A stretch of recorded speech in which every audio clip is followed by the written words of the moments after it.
And so just to catch you guys up, welcome into the hot shop. We have a lot going on the floor already. I just wanted to point out we'll have a really large scale project happening on the hot shop floor here at the center and left bench. And then of course the right side of the hot shop has been sectioned off for lamp working or flame working, where we're going to be working on various pipes and pieces like you see here in the front. And we currently have Amber on the torch. She's working on the torch, doing a little bit of, I think she just called it production work, so maybe making some smaller pipes. And then here in the hot shop, we don't have it drawn out quite yet, but we're going to be working on a large-scale rig, and all of these artists are each making an individual piece of glass that they're going to assemble all together close to the end of the day and finish off completely. So this one's a really big project. This is an all-day project. We won't see it finished until probably about 5 p.m.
Hey, welcome into the hot shop, everyone.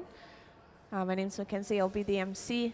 I'll just introduce what we have going on real quick, and then, of course, feel free to ask questions after I give my little spiel.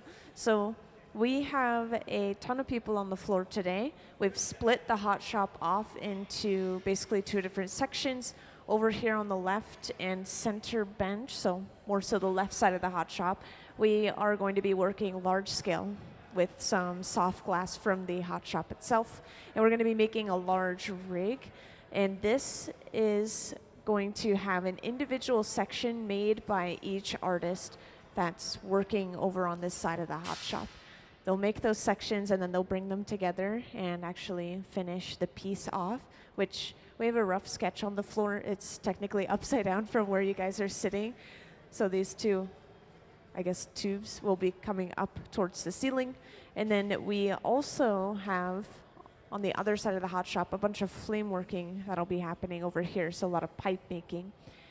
And we don't have anyone working on these torches at this exact moment. I think they're just kind of letting things warm up for a minute, but we will see some work over there pretty soon. And I've been told that all of these pieces that we have on display, on the pedestals, on the table, they're really good examples, but they are also being sold. So if you'd like to take a closer look at these pieces, feel free to let me know if you'd like to get an even closer look or possibly buy them. Oh, we also will have an artist lecture, an artist talk at 1 p.m. So one of our artists, Turtle, he's going to be coming up here and talking about flame working and how they kind of build their communities together.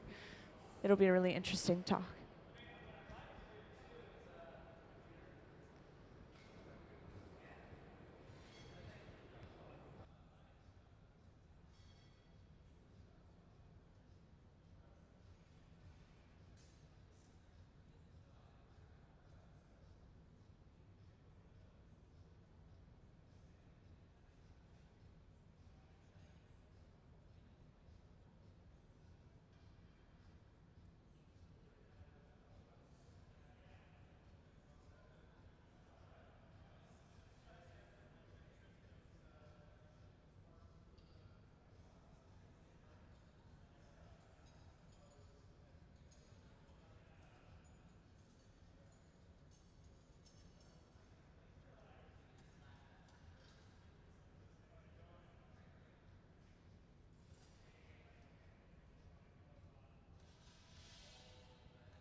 Yeah, so I thought that what they just did at the center bench was really interesting. I wanted to make sure you guys understood what was happening.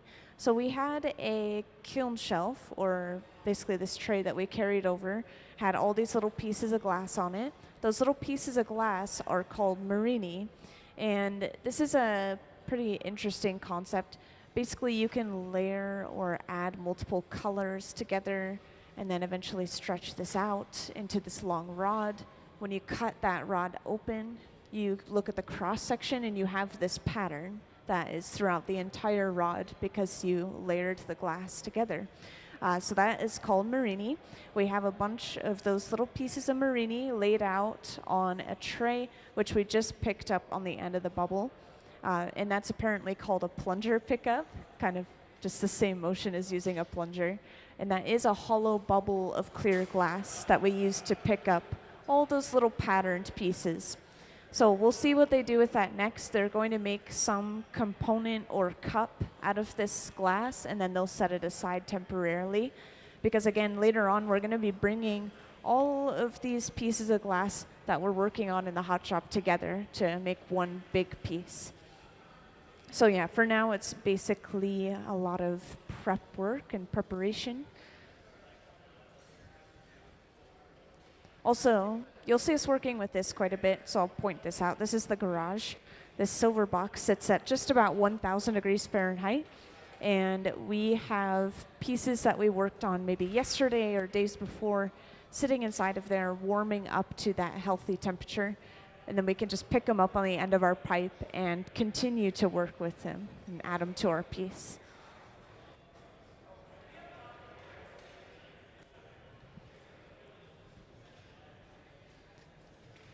And it looks like we're getting started on a lot of those torches over on the right side of the hot shop as well.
So this is really cool. Over on the left bench, we've been working with this piece of glass for a while now.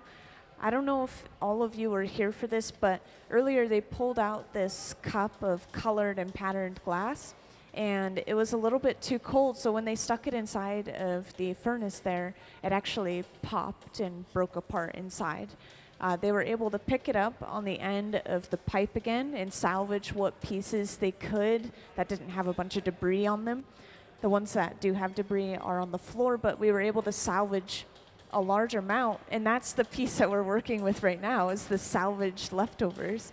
And what he's doing right now, this is Jeff sitting at the bench, he's heating up small sections of the glass, and he's twisting the glass on itself, and this is called a wigwag. And you can actually see this in some of our example pieces, I'm sure, because this is a pretty popular flame working technique, this wigwag. Yeah, these cups right here, that design where they're kind of twisting back and forth or they have zigzags, that's the wigwag design. And we should be able to get a view of the left bench if we could see, actually, I don't know if we can right now, but I'll make sure pretty soon that we get to see what's happening over there. Hey, there we go.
So I was just updating myself on a few more things that are happening because again, we're starting to work over on those torches now. So we have a little bit of prep work happening on one torch that Turtle's doing. And he's the one closest to the left side of the hot shop on that torch there. And then just next to him, we have Matt, or Rat Glass, who's working on one of his Sherlock pipes. And he's the one that's made these double-walled glasses on both of our front pedestals, which those are really cool. I've never seen those before. So they're like an insulated cup.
So the center bench here, which we have a view of on the screen, once we compressed all of that glass and we smoothed all of that glass out, we were able to gather a layer of clear glass over top.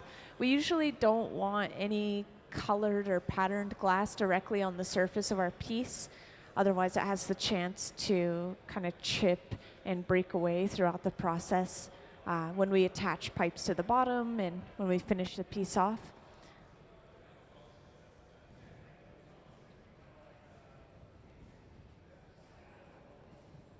And just to point out again, for anyone that's come in more recently, we do have our finished, like, large-scale hot shop piece drawn out on the floor. It's going to be flat-bottomed, and then it's going to be shaped almost like a dome, and then it'll have two tubes coming from the side, or pipes coming from the side. And that's the entire large-scale piece overall, again. So what we're doing in general is we're going to make a bunch of these cups of different colors and patterns of glass that our artists are individually making. And then what we'll do later is we'll attach these cups opening to opening over and over and over again. And that's going to create basically these bands of different colors and patterns in the walls of the piece. And this is called an encalmo. I'll be able to better show it to you later when I can pull up some diagrams. How we attach these cups and what that looks like in the final product. But again, we should eventually end up with these different bands of colors and patterns.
And welcome into the hot shop to those who joined in more recently.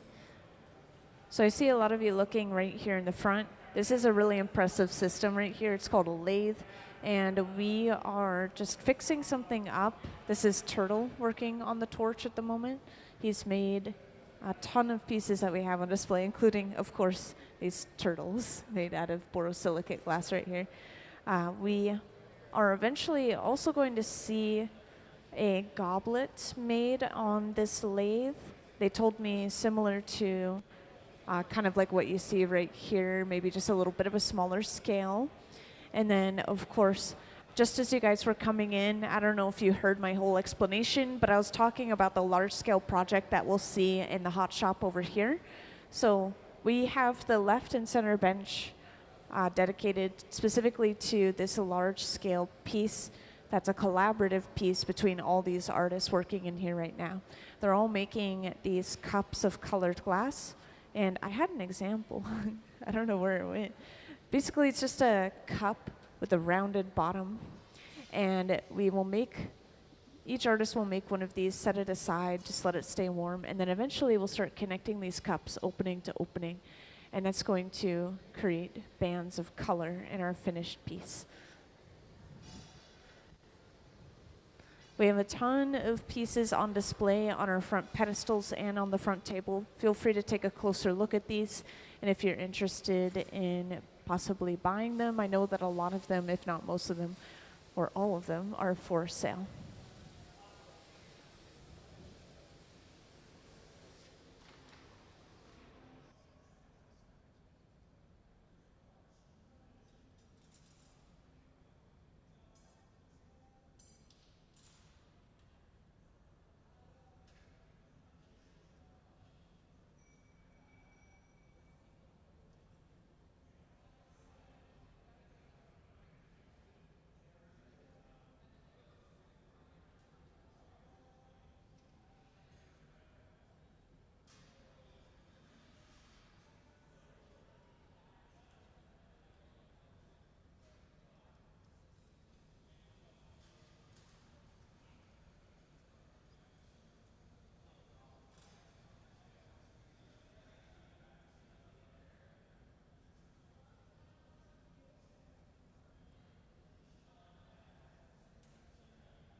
So this cup at the center bench is done.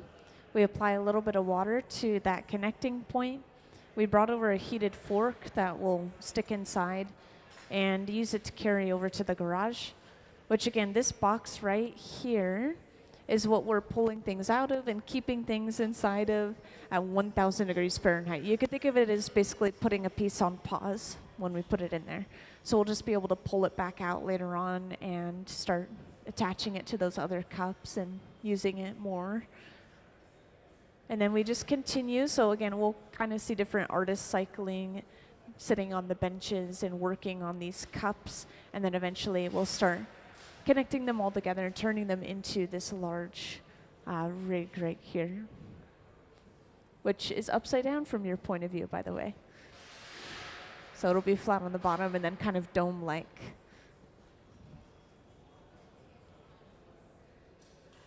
That I don't know. I think it might be a little bit bigger than what we see drawn on the floor.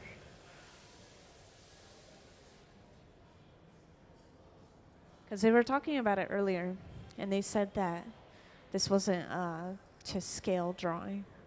But I know it's not going to be smaller because this is a lot of glass.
So we have a view of the left bench now in the hot shop.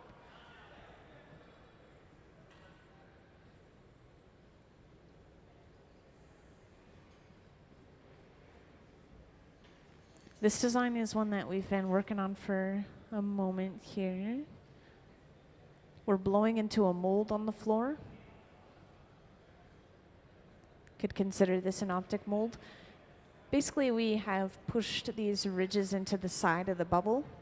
And sometimes this is for a physical texture that we want on the finished product or on the surface of the piece. Sometimes this is to sort of fold the glass onto itself and create more of a visual, not physical texture. So we'll see how they treat this bubble now.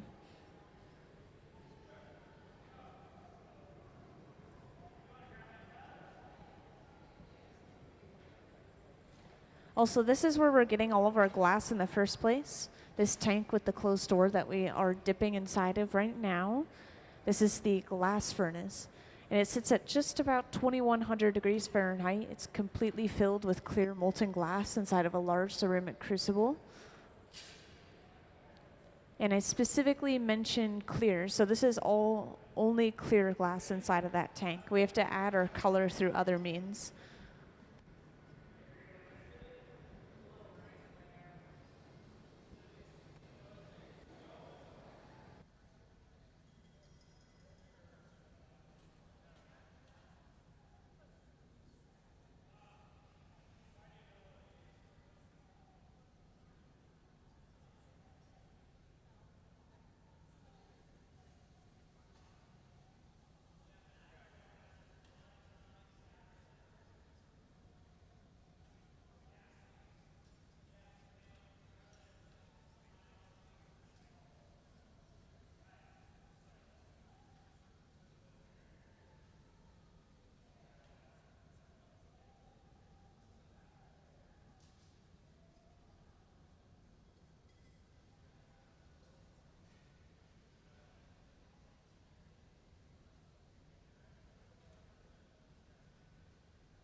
So yeah, this is something we don't get very often, but we have a floor cam set up today. So we get a nice view of the lathe where, again, we're going to be working on a goblet, which we do have one example of a goblet on the front pedestal here in front of the lathe by the camera. I heard it's just going to be a little bit of a smaller version, but you can expect something similar.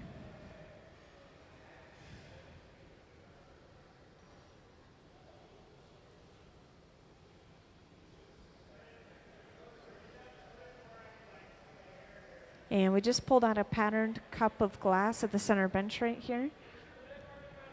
So again, just pointing out, we keep pieces of glass warm temporarily inside of the garage. Pieces that we made yesterday, pieces that we made days ago, we can heat up inside of that box and then pick up again to use in the hot shop.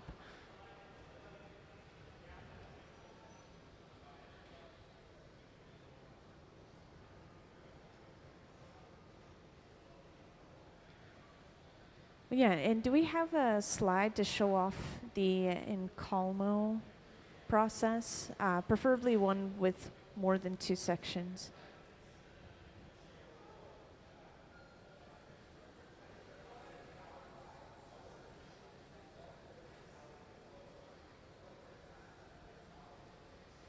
So we're just about to stuff this cup at the center bench, but I wanted to show you how a lot of these cups are going to be used. Up on the screen, there's a diagram. So again, we have all of these different cups of colored glass we'll be attaching together to create basically these rings or bands of color in the finished piece. Thank you. And that's called an encalmo. So you can kind of keep that in mind as we're working on making all these cups.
So the center bench here, I just wanted to point out, this is completely solid glass through and through, and it's not going to be blown. It's going to stay solid. This is just going to be a decorational element that they're adding to the side of the finished piece. So they're getting this done beforehand. And I know it doesn't look very pink anymore right now. The glass is so hot that it's radiating an orange light and it's glowing like lava, but it is going to cool down and turn back into that really nice bright pink.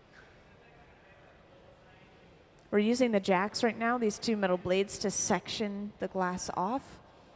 We use these throughout the entire glass blowing process, almost no matter what piece.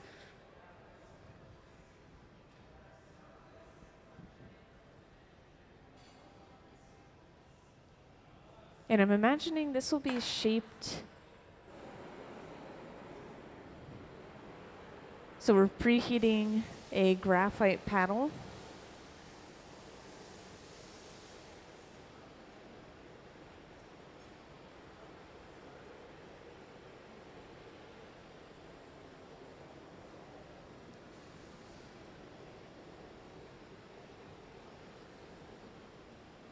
Yeah, graphite's a really nice material to use. It's insulating like wood, so it's not going to suck a lot of heat out of the glass like a metal tool. But graphite is very expensive, and it's also kind of brittle, so it can break apart.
And I just want to do a quick recap for anyone who's joined in more recently. So, of course, welcome into the hot shop. We have a ton of people on the floor today. We're working on a variety of projects, both smaller scale and larger scale. In the hot shop specifically, we have a handful of artists that are making each kind of this cup of colored glass or colored and patterned, as well as these other details like this solid pink glass decoration we just made. All of these pieces that you see here, though, on the center and left bench, they're all eventually going to be assembled together into this one larger piece that we have drawn on the floor. which is upside down from your point of view. It's going to be flat on the bottom and kind of dome-like on top. And it's basically supposed to be like a giant rig or bong. So it has these two pipes on either side. And over on the right side of the hot shop, we have a bunch of flame working happening. We have this large lathe set up in the front as well, where we're going to eventually see a goblet being made. We have an example of a goblet right here on the front pedestal. This one was one that they made yesterday. So yeah, tons of different artists. They all have their own social medias. They've all brought in artwork to show off and to sell. So if anyone wants to take a closer look at the pedestals or the front table, feel free to, of course. And I'll continue to explain what we're doing as we go along in the hot shop and over on the right side here. Which again, a lot of these are individual projects. So we have some prep work. For collaborative projects, we have some individual pipes, like a Sherlock pipe, being made over there as well.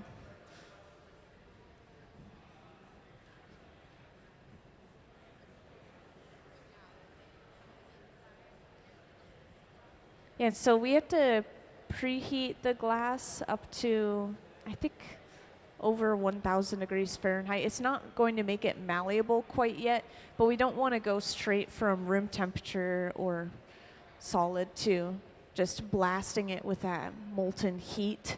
Otherwise, we could risk thermal shock. But yeah, this lathe, we are going to be working on that goblet.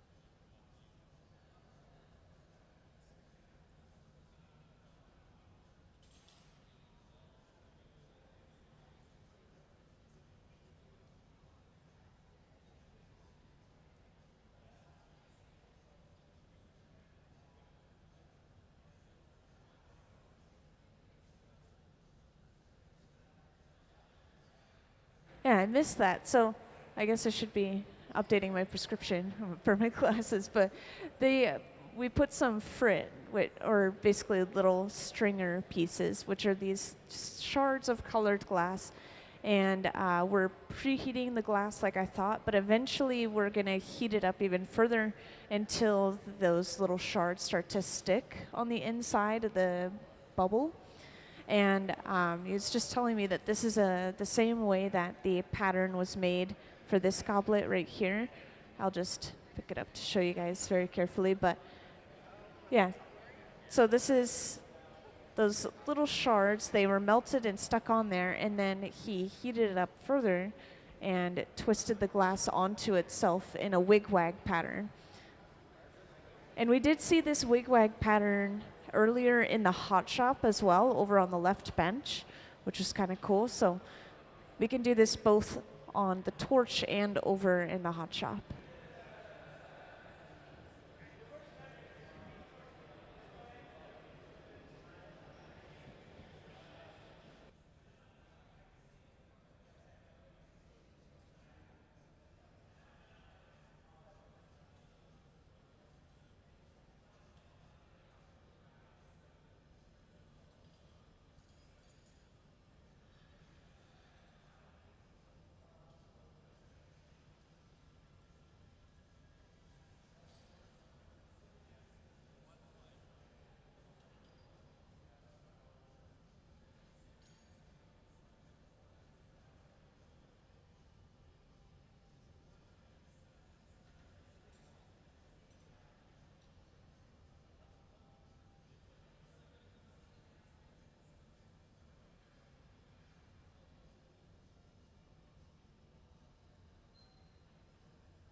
So I was just talking to Joe over on the left bench about this piece that he's working on over here, this bubble of glass. It's really hard to describe or even see the pattern on the camera. And in fact, when I went to look at it myself, I leaned in and I was only like a foot away. And that's when I could see the pattern really easily. But this is a really cool pattern. So I told him it would be really cool if he showed you guys up close and in person. So I think he might walk in the front and show you guys this bubble up close. This has lines of cane on it. Cane are these sticks of colored glass that we use to get striping in our piece. And it can be as simple as just like stick straight stripes in the final piece, or they could twist it and they can really mess around with it and they end up with these really crazy patterns in the glass starting from those lines.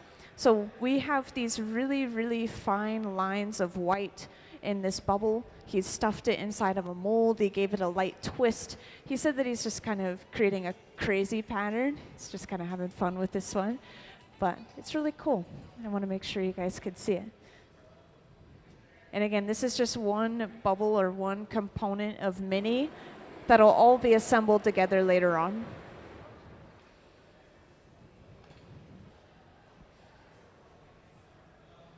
At the center bench here, they're still finishing off this solid piece, which will eventually be set aside to stay warm temporarily, just like everything else. It looks like they textured the side of it as well, the tool.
And we have a view of the lathe now up on the screen, which I did want to make sure you guys could see this process. It's really cool. So again, we had that bubble of clear glass. We put all of those little shards of colored glass inside of it. At this point, those shards of color are sticking on the inside of the bubble. We have lengthened the bubble as well into this long, basically tube shape, and eventually we'll be able to start heating up just small sections of this tube at a time, and then we will start kind of changing the speed of one of the sides of the lathe so that it starts twisting on itself and creating that zigzagging or wig-wagging pattern.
And then again, with all of these finished pieces, they're going inside of the garage where they'll be held at about 1,000 degrees Fahrenheit, basically like putting the piece on pause. We can pull it back out later and then attach it to the side of the piece.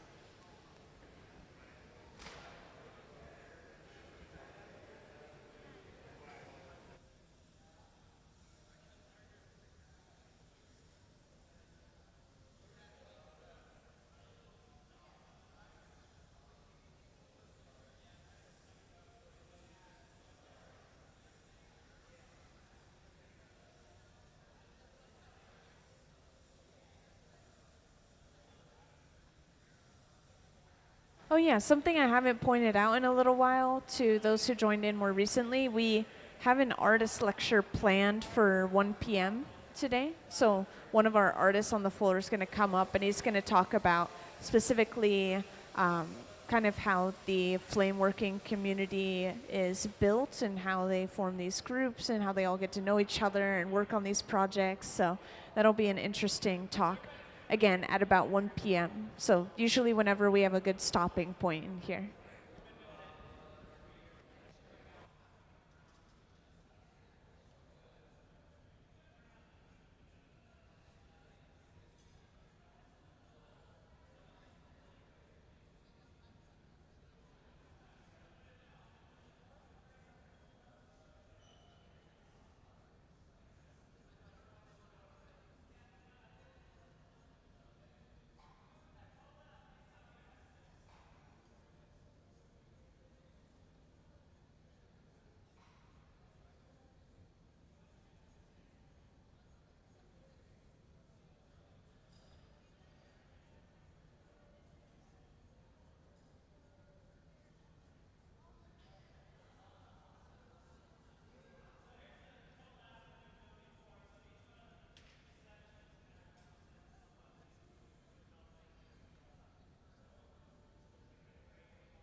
Yeah, so I don't know if everyone in the audience heard, but Gabe just brought out this piece right here, which is an example of one of the previous year's collab pieces or collaborative pieces like they're working on in the hot shop today. So that's what we're doing at the center and left bench. Eventually all these pieces will come together, and Gabe was specifically pointing out, so like each section is representing a different artist that worked on this piece. It's their style, it's the glass that they physically worked on and put into the piece.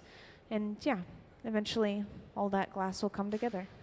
So this one was from 2024, as you can see etched into the side here.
So this will be kind of cool to focus on for a minute. Over on the left bench now, we are heating up this piece of kiln shell for this tray that has all of these pieces of cane, which I don't know if you were here earlier when I pointed this out, but cane are basically these sticks of colored glass, these rods of colored glass. Pull out an example.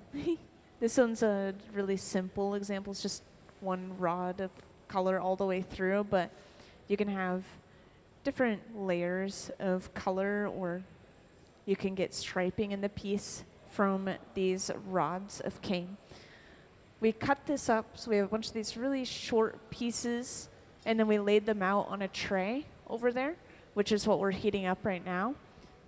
And Yeah, let's see. When they come out of the hole, could we get a view of that cane over on the left bench?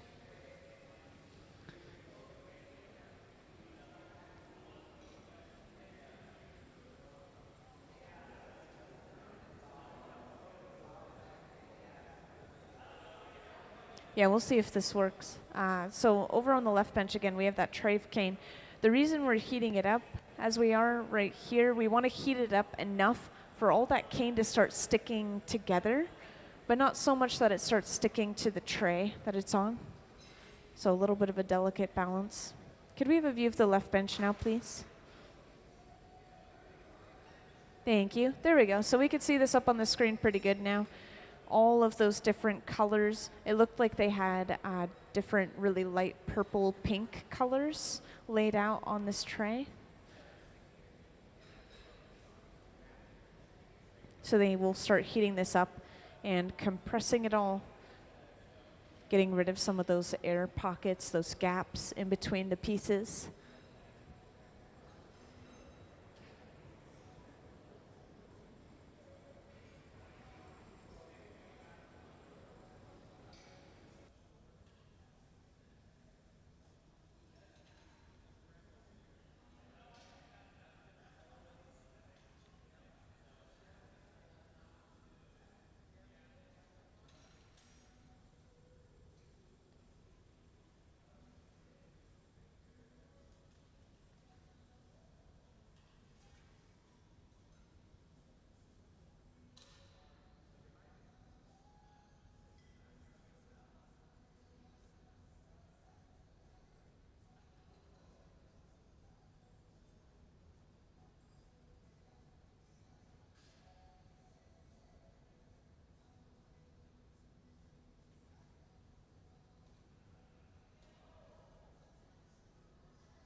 So this is a lathe up here in the front, and this piece of glass is eventually going to turn into a goblet like this right here.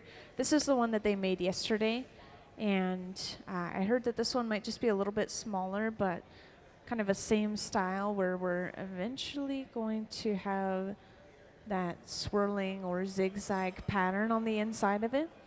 And that is coming from these little shards of colored glass that we have on the inside of the tube right now.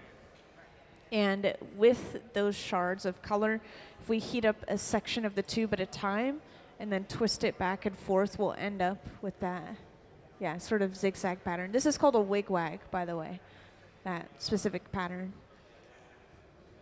So yeah, we have two different colors on the inside of that right now. I don't think that the colors are very accurate at the moment. They will change as the glass cools down.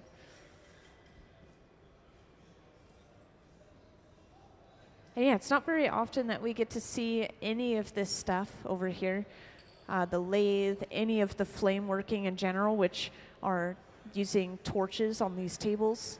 Usually we do not have any of this equipment on the hot shop floor, and we just use our furnaces and our pipes and all of that. So kind of a cool day to come in, see something new.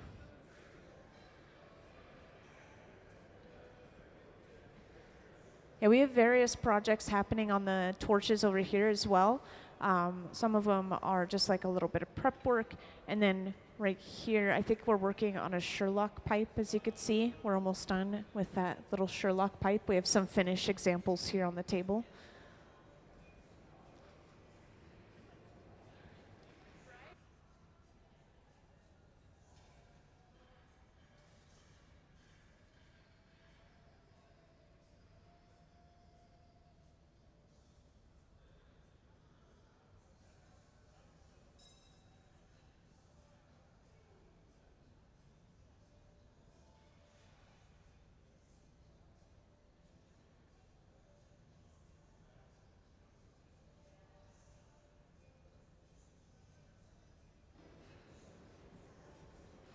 And for everyone who just joined in, welcome into the hot shop. I don't know if you heard all of my explanations, but over here we have some smaller scale projects. Right here in the front, we have a goblet that we're going to be working on, kind of similar to the goblet that we have on the front pedestal. In the back, we're working on a Sherlock pipe, which it looks like we've come pretty far. We might finish that off soon. And then here in the hot shop, both at the center and left bench, we've been working on and off. Different artists are sitting down and working at the benches, making these individual sections of glass that'll eventually all come together to form one large rig.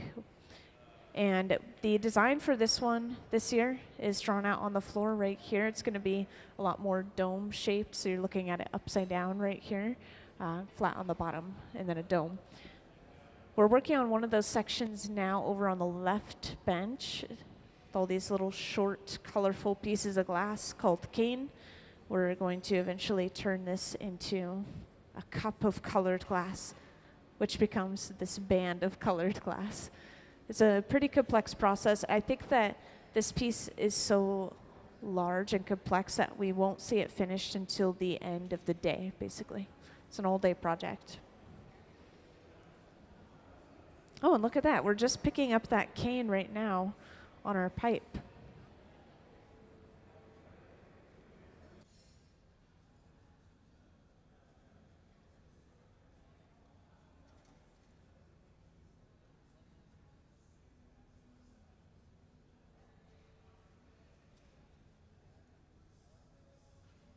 So all of our hot shop is running off of natural gas, and then everything over here is propane and oxygen. Yeah.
So this is how most of our projects start. At the center bench right here, we have a small clear bubble of glass. This is all just clear glass through and through. I want to emphasize that.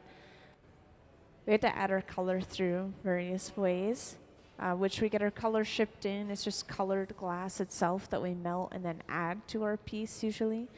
But the clear glass mixture, so soda lime glass, different than what we use on the torches. Soda ash limestone and mostly silica sand. This is a borosilicate glass, which has boron inside of it, and that creates a higher melting point versus this very much lower melting point. I think it's about 1,000 degree Fahrenheit difference that we work with the glass, if not more.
So just to keep everyone updated, welcome into the hot shop to those who recently joined in.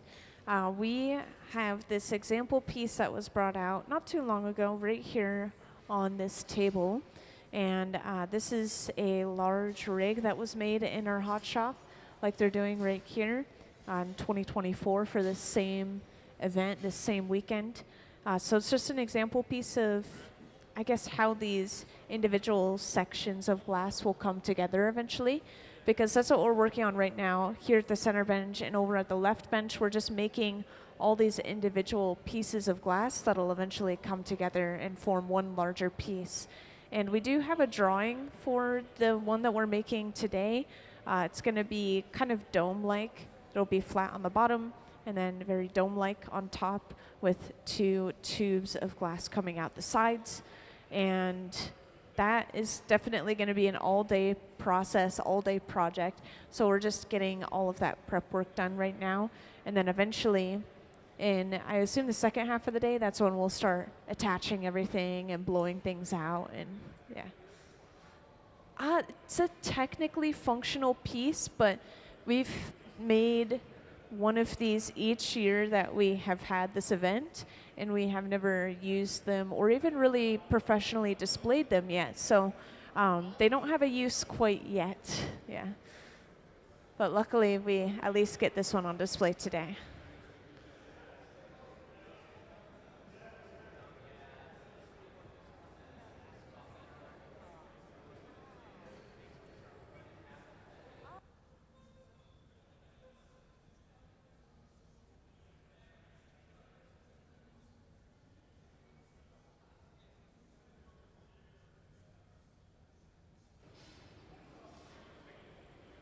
So while we're working on that larger scale project at the center and left bench, over on the right side of the hot shop, we have a bunch of individual artists.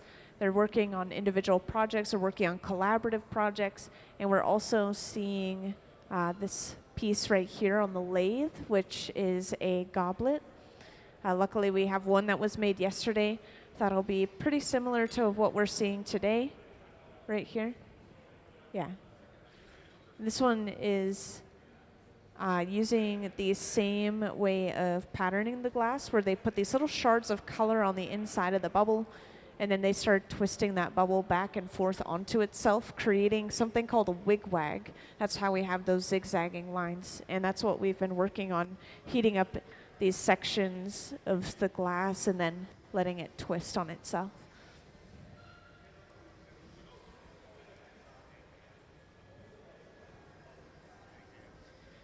And feel free to take a closer look at anything on the pedestals and anything on the table. These pieces are for sale by all the various artists that we have on the floor. We have some jewelry, we have straws, we have pipes. And let's see. I can also grab anyone's attention for you and get some better information out of them than I can give you, because these guys are professionals. I have made maybe 2 spoon pipes in my life, so I don't know a ton of what they're doing. I could talk a little bit about what they're doing.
And this is where we're getting all of our glass in the first place, for the hot shop anyways. That tank with the closed door in the back is holding a pool of clear molten glass inside of a large ceramic crucible at 2100 degrees Fahrenheit.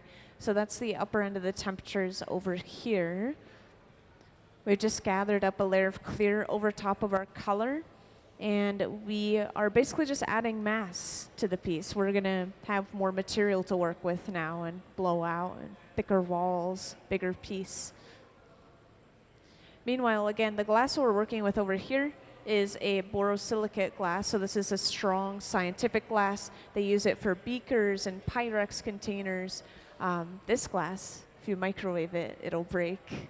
This glass, you could do a ton of stuff with it. You could put it right over top of a flame.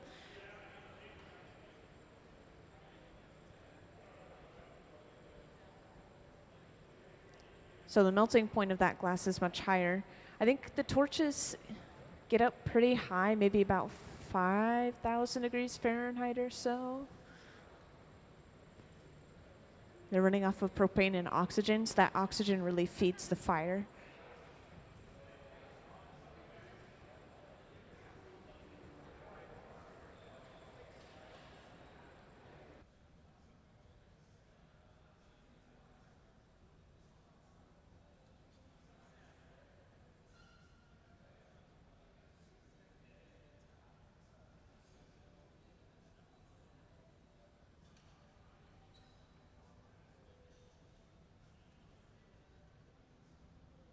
Oh, and I want to make sure to point this out since this will be happening relatively soon, but we do have an artist lecture planned for 1 p.m. Usually what we do is we'll wait until we have just a good stopping point, maybe, yeah, up to 10 minutes early or 10 minutes late. Around 1, we'll stop, and then we'll have one of our artists, Turtle, come up here and talk about the flame working or lamp working community.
So over on that left bench, we gathered a layer of clear glass.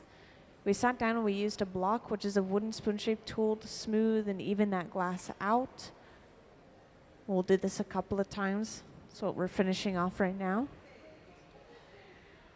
And again, this pattern is a little bit confusing. It's something we made earlier. We took a kiln shelf, which you can see a piece of kiln shelf right underneath the garage here if you need an example, but basically like a tray. And we placed all of these little pieces of glass on it, which were essentially these short pieces or cuttings of cane. Cane are these sticks of colored glass. And by doing that, which I'll show you all an example, so you can imagine this is cane. Take a bunch of short cuttings of it, teeny tiny. They called them Mike and Ike's because they looked about the size and shape of Mike and Ike's. And they laid them out on that tray, and then they heated them up and pressed them all together. So we have these patterns of these little itty bitty Mike and Ike's all squished together. And we are heating this up and we'll blow it out into a cup of colored glass essentially, which will be used as a section, much like this here, on a blown piece, a collaborative blown piece. And for those who joined in more recently, I've been using this. This is a really good example. This is the collaborative piece we made in 2024 for the same event, a joint venture. And what we usually do is we'll have each person who's working on the hot shop floor, this hot shop team, center and left bench, they each design their own section of the piece, and then they bring all these pieces together to create one large rig. And the design for this year is drawn on the floor here, kind of a general idea. It's just going to be flat on the bottom and then very dome-like for the top.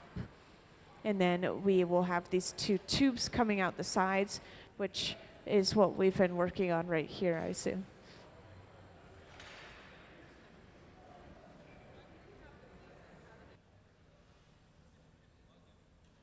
Yeah, that's a good question. So I luckily have a diagram to show this off. If we could have the Encalmo diagram, please. Which this is what I meant to originally transition into anyway, so thanks for bringing that up. So we have these cups or sections of colored glass, and we'll attach them all together, and it essentially creates those bands of colors and patterns. And that technique is called an encalmo. It will look a little bit different than this, of course. We don't have these perfect individual rings. We instead have cups that will attach opening to opening. And then we'll open up the end of that cup, and then we'll attach another cup opening to opening, and then it just continues over and over and over again. Thank you.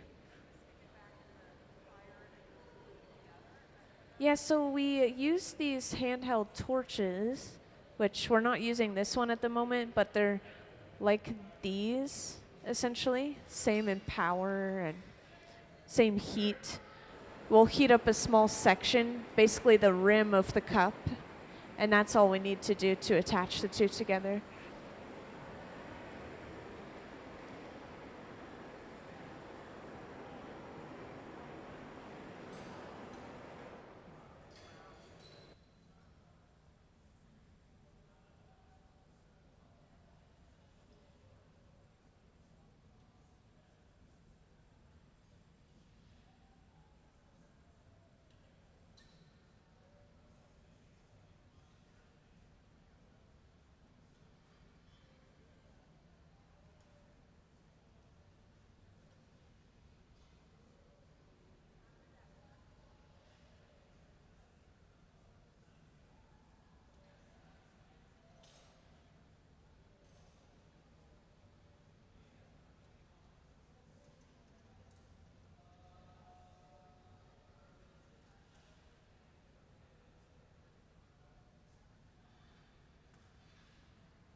And sometimes when working on pieces, we need to work on both ends of the piece. So right here, we've just attached a pipe to the end of this tube. We'll break it off of the first pipe by applying some water and tapping the pipe. And by doing that entire process, we've basically just flipped the orientation of the piece so we can work on the opposite end.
And then once we finish that tube, we set it aside in the garage, which will keep it at 1,000 degrees Fahrenheit. So if you haven't seen us use that box already, we've been making all of these individual components and just setting them aside in there to keep them warm. And then after our lunch is when we're going to start really attaching all of these pieces together and then turning it into its final form, which they pointed out to me is pretty similar to the drawing on the floor, but it's going to be more of like a bell jar shape. So it's going to be like this tall, dome-like shape. It's also drawn out on this paper right in front of where they were working here at the center bench. And then again, it's going to have all those different bands of patterns from the different people working on the floor. And so far, I've seen a lot of pinks for this year's project, so.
So over at that left bench, it looks like we've pretty much fully opened up the cup that we were working on over there.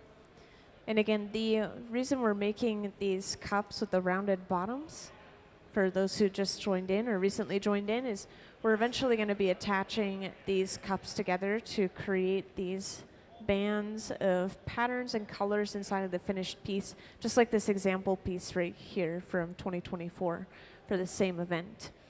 We're also making these tubes of glass at the center bench here, which looks like you guys are fixated on. This one is just going to be on the side of the piece, like two mouthpieces, basically, for this finished piece.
So just to point out, we're working on the lathe again, and we are working on a section of glass that'll eventually turn into the goblet that we have on the front pedestal right here.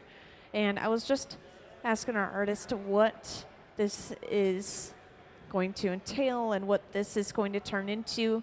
So we originally started with a pretty large bubble of glass, and it was actually sectioned off into two different bubbles. So this is just one of two sections. One of them's being turned into the foot of the goblet, and then one of them's being turned into the bowl of the goblet. And then apparently we also have some sections that I assume will go into the stem from a different artist. So this is an example of a collaborative piece in the works right here.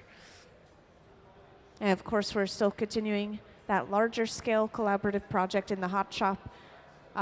We also have all these pieces on display. All of them are for sale. So we have some artists in the front. They're talking to some people who are interested. If you guys are interested in buying some pieces as well, let me know, and I can grab the artist's attention for you. And we don't just have pipes, we also have pieces of jewelry and straws and all sorts of things down here on the front table.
And just a reminder, we are going to have our artist talk, artist lecture at just about 1 p.m.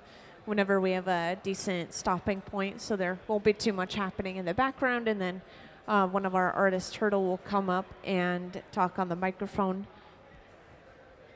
So he'll be taking over pretty soon.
Hey, welcome into the hot shop to those who just joined in.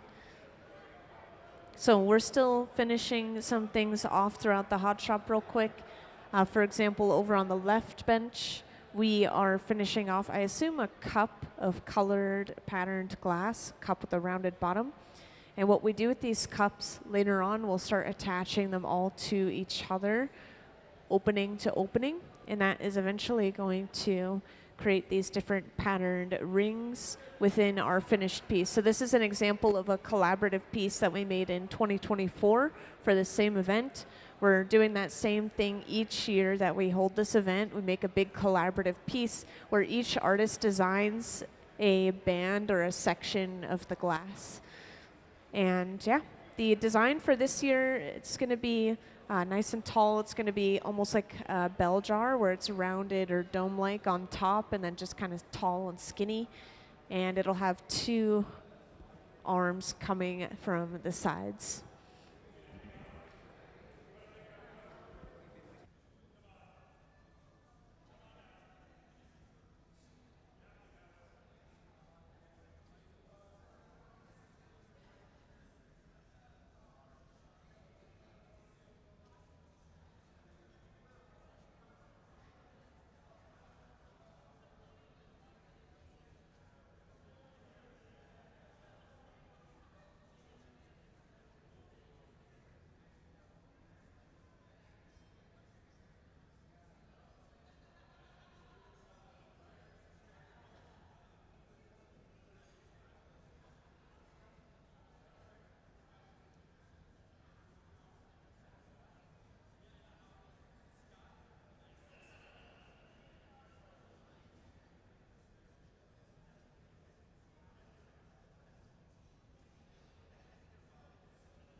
So we're just breaking off that cup over on the left bench now onto a heated metal tray. We just want to make sure that hot glass doesn't touch anything cold, and then we pop it inside of the garage to keep it warm temporarily, which is this large silver box. It has a flame in the corner, and it stays at just about 1,000 degrees Fahrenheit. So now this is the time for our artist lecture. And you can always feel free to grab someone's attention for items on display, but as we have this lecture. That's right, it's a lecture. We were trying to figure out.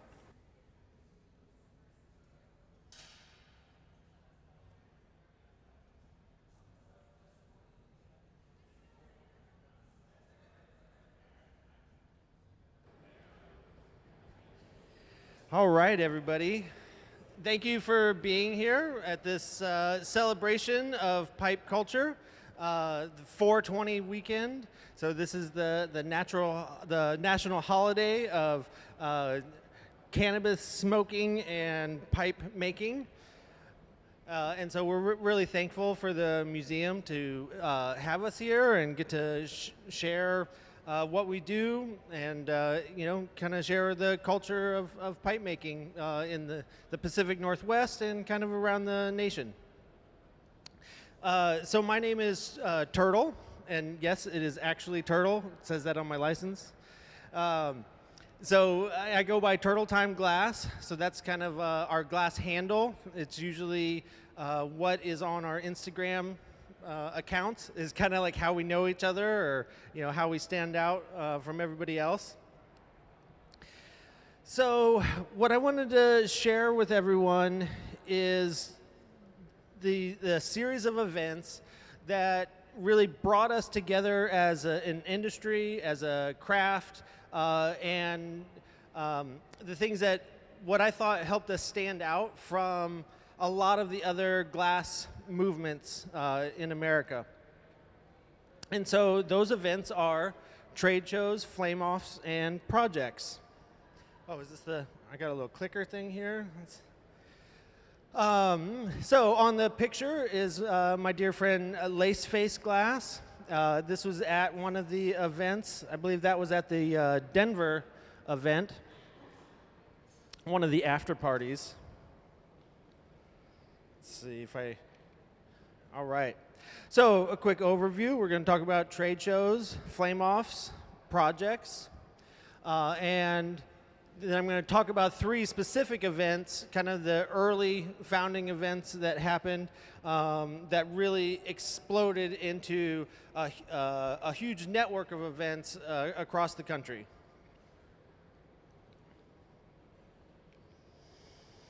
So, trade shows are gatherings of producers and buyers in the glass pipe and art trade. They are an exciting way for artists to showcase their work and learn about all the products, developments, and other people working in the field. The trade shows created the economic engine necessary to sustain a livelihood, connecting artists with national retail base, and the seasonal rhythm of the shows fostered a cycle of development, work, and reward.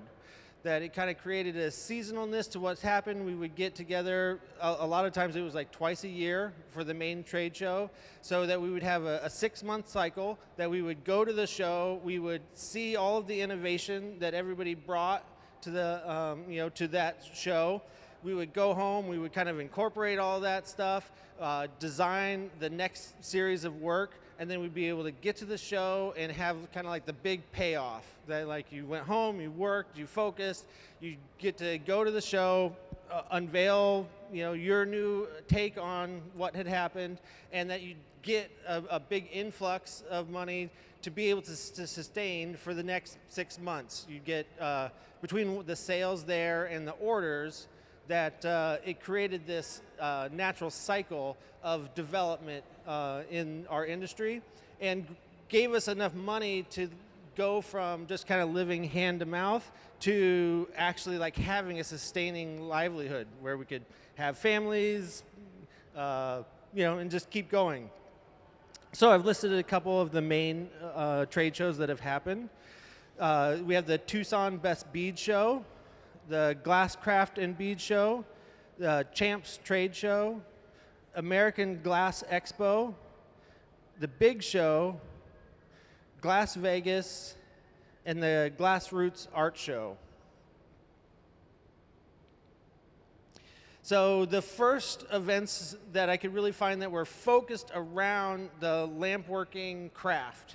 So there were other glass trade shows before that, more in the soft glass fields, but these were the first ones that were really focused on the borosilicate and the lampworking skills, materials, tools, all of that. And so in 1996, Lewis Wilson started an event called the Best Bead Show. It was a subsection of the Tucson Gem and Mineral Show. It featured 180 exhibitors, 120 lampworkers, as well as fusers, furnace workers, and 17 tool and equipment companies. And that is a big piece of the development too. So it's not just the development of us as artists, but the development of these tool companies, because they would come and they would have actually access to us as the buyers, and they would be interacting with us and watching what we were doing, and we could develop the tools together. Because like a lot of times the tools have to be very specific for one technique. And so it was like, oh, well, I'm doing this technique, I could really use this tool. And so the tool company would be there, they could, same with us innovating, that they would take that info, they would go back and innovate and then bring it back to new tools the next show. Also, in 1996, the Glasscraft and Bead Show was started in Las Vegas. Together, these events were the largest gatherings of the lampworking community in the country. So a flame-off. A flame-off is a term for glass-blowing competition. The competitions grew the audience's appreciation, knowledge, and fan base, as well as a chance to compete for our place in the vanguard of the lampworking field. So here's a couple of the really important events that have happened. It's a huge network of flame-offs. So we have the Sonora and Glass School Tucson flame-off, the International Hot Glass Invitational, the Albuquerque flame-off, the Degenerate flame-off, Champs Masters and Glass Games. We have the Burn Gallery Pipe Classic, the Female flame-off, Glass Vegas World Series of Glass, and the Eugene Glass School flame-off. So the first flame-offs that I could really find was the Sonora Glass School held the Tucson flame-off in the late 90s. As a fundraiser for the school, the event was held during the Tucson Gem and Mineral Show. And in 2002, Lewis Wilson, who was the artist that had created the Best Bead Show, he invited more than 300 lampworkers to the Albuquerque flame-off. Artists competed in 3 categories: bead, marble, and sculpture goblet. Some of the notable names in the competition were Marcel Braun, Deline Peralta, Eli Aller, and Mylan Townsend. The sculpture goblet category was the top measure of status in our field. Mylan Townsend was a highly regarded established artist, and all of the upcoming degenerate pipe artists were looking to prove they were just as worthy of notoriety as the established artists. And so I kind of bring that up is that, so the degenerate label is something that we took on. We weren't necessarily super accepted in a lot of the established glass fields. And so we really took on the moniker and accepted our underground status. But we always felt a little competitive and wanted to establish ourselves in the realm of accepted artists. And so the Flame-Offs gave us this opportunity to showcase ourselves and show that we had a place in all of it. And so Deline won the event with a mosaic dichroic patchwork sculpture of Jerry Garcia's hand. Marcel took second place, and Eli took third place. So the pipe artists took all 3 of the top spots, and this felt like a huge win for us as the pipe scene, because Mylan was one of the most known and accepted artists. He wrote a book about flame working, about the colors, and so he had this aura that we kind of all looked up to. And so when we were able to best him in the competition, it really felt like a win for all of us. And so when I talked to Lewis, he wanted to add that my Flame-Offs were always about sharing what we knew and giving back.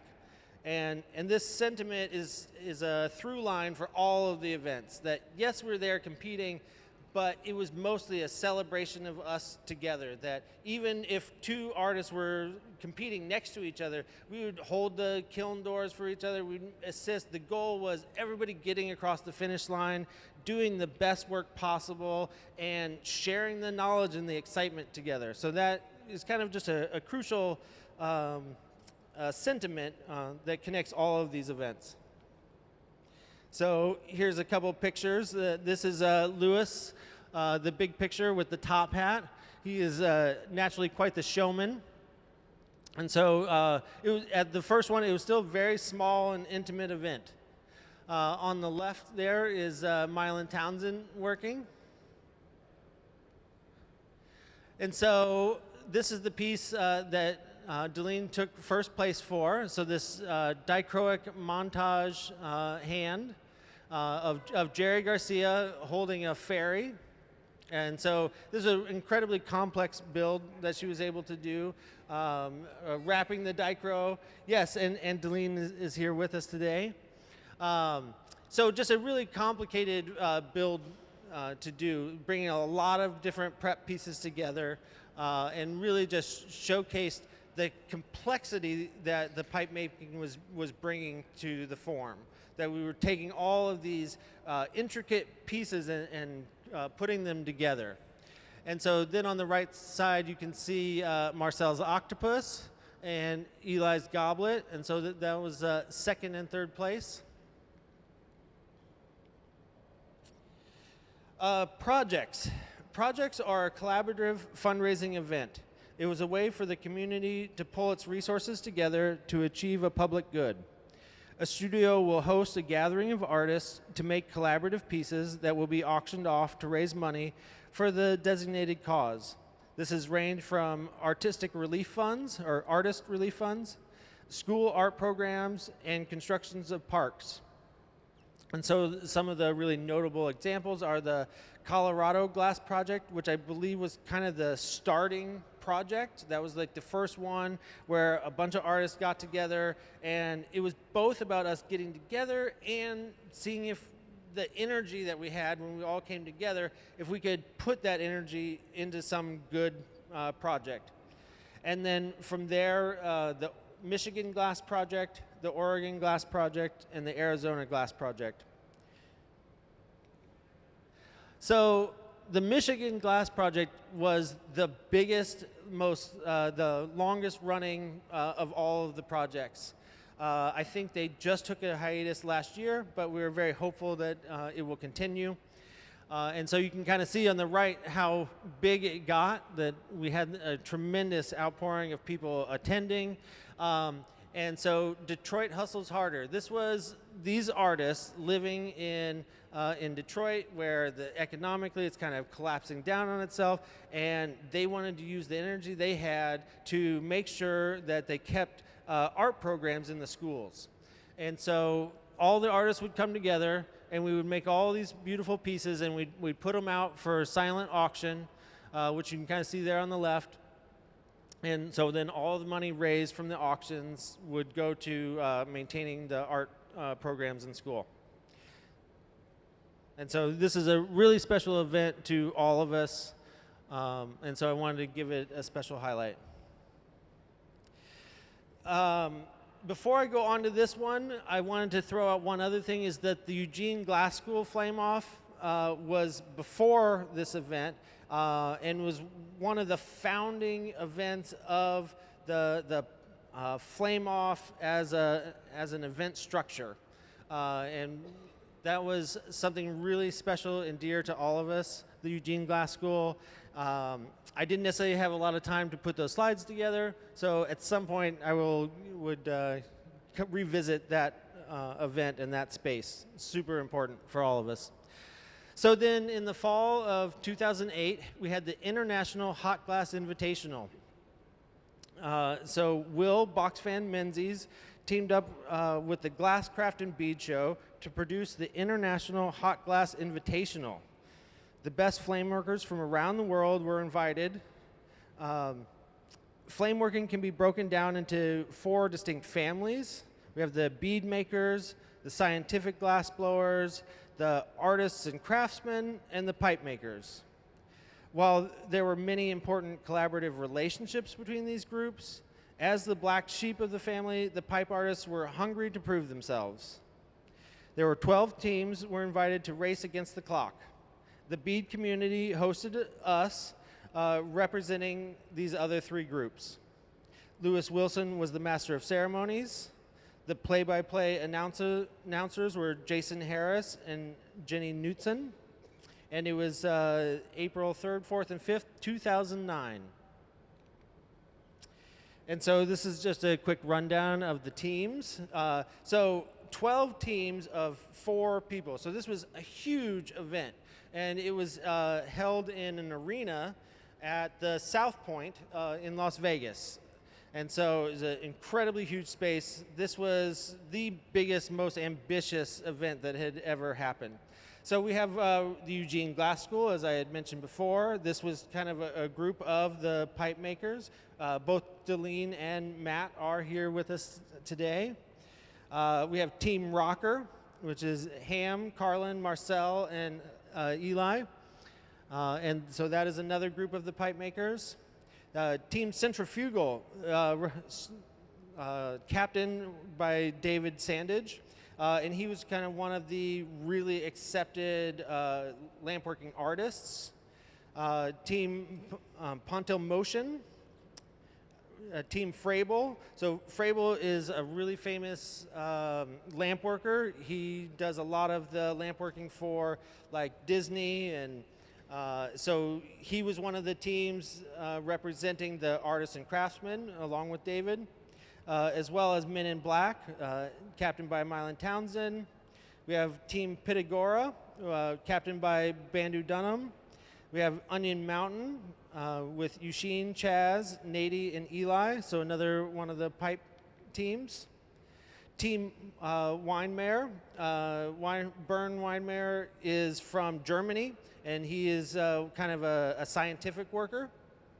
And so he did a plasma piece, which was a collection of plasma jellyfish. We have Team Scientific Splash, Team North Star, and Team Lone Star.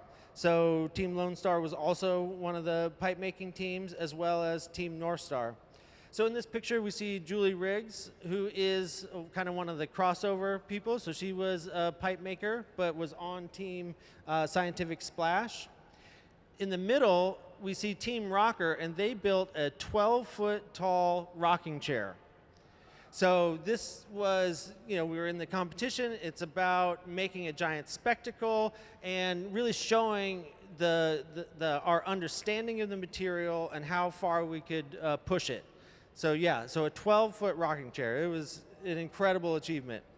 And on the right there, we have Bandu with Team Pitagora. And if you don't know, Bandu makes marble runs or kinetic sculptures. And so this was, I forget the goldsmith machine, but where it like goes from one little thing and it triggers another thing and rolls down. And so they had built an elaborate Ruth Goldberg.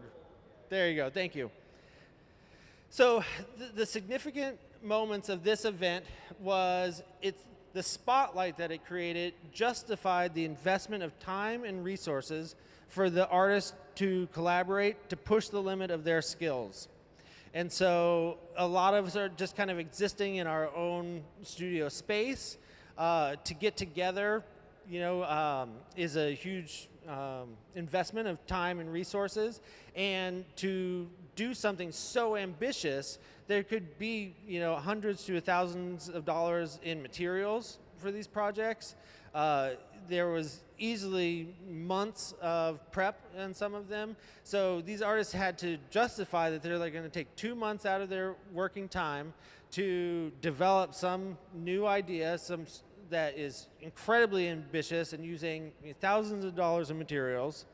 So in some ways that seemed crazy, but this event and having the spotlight could allow us to put all of that energy into the event.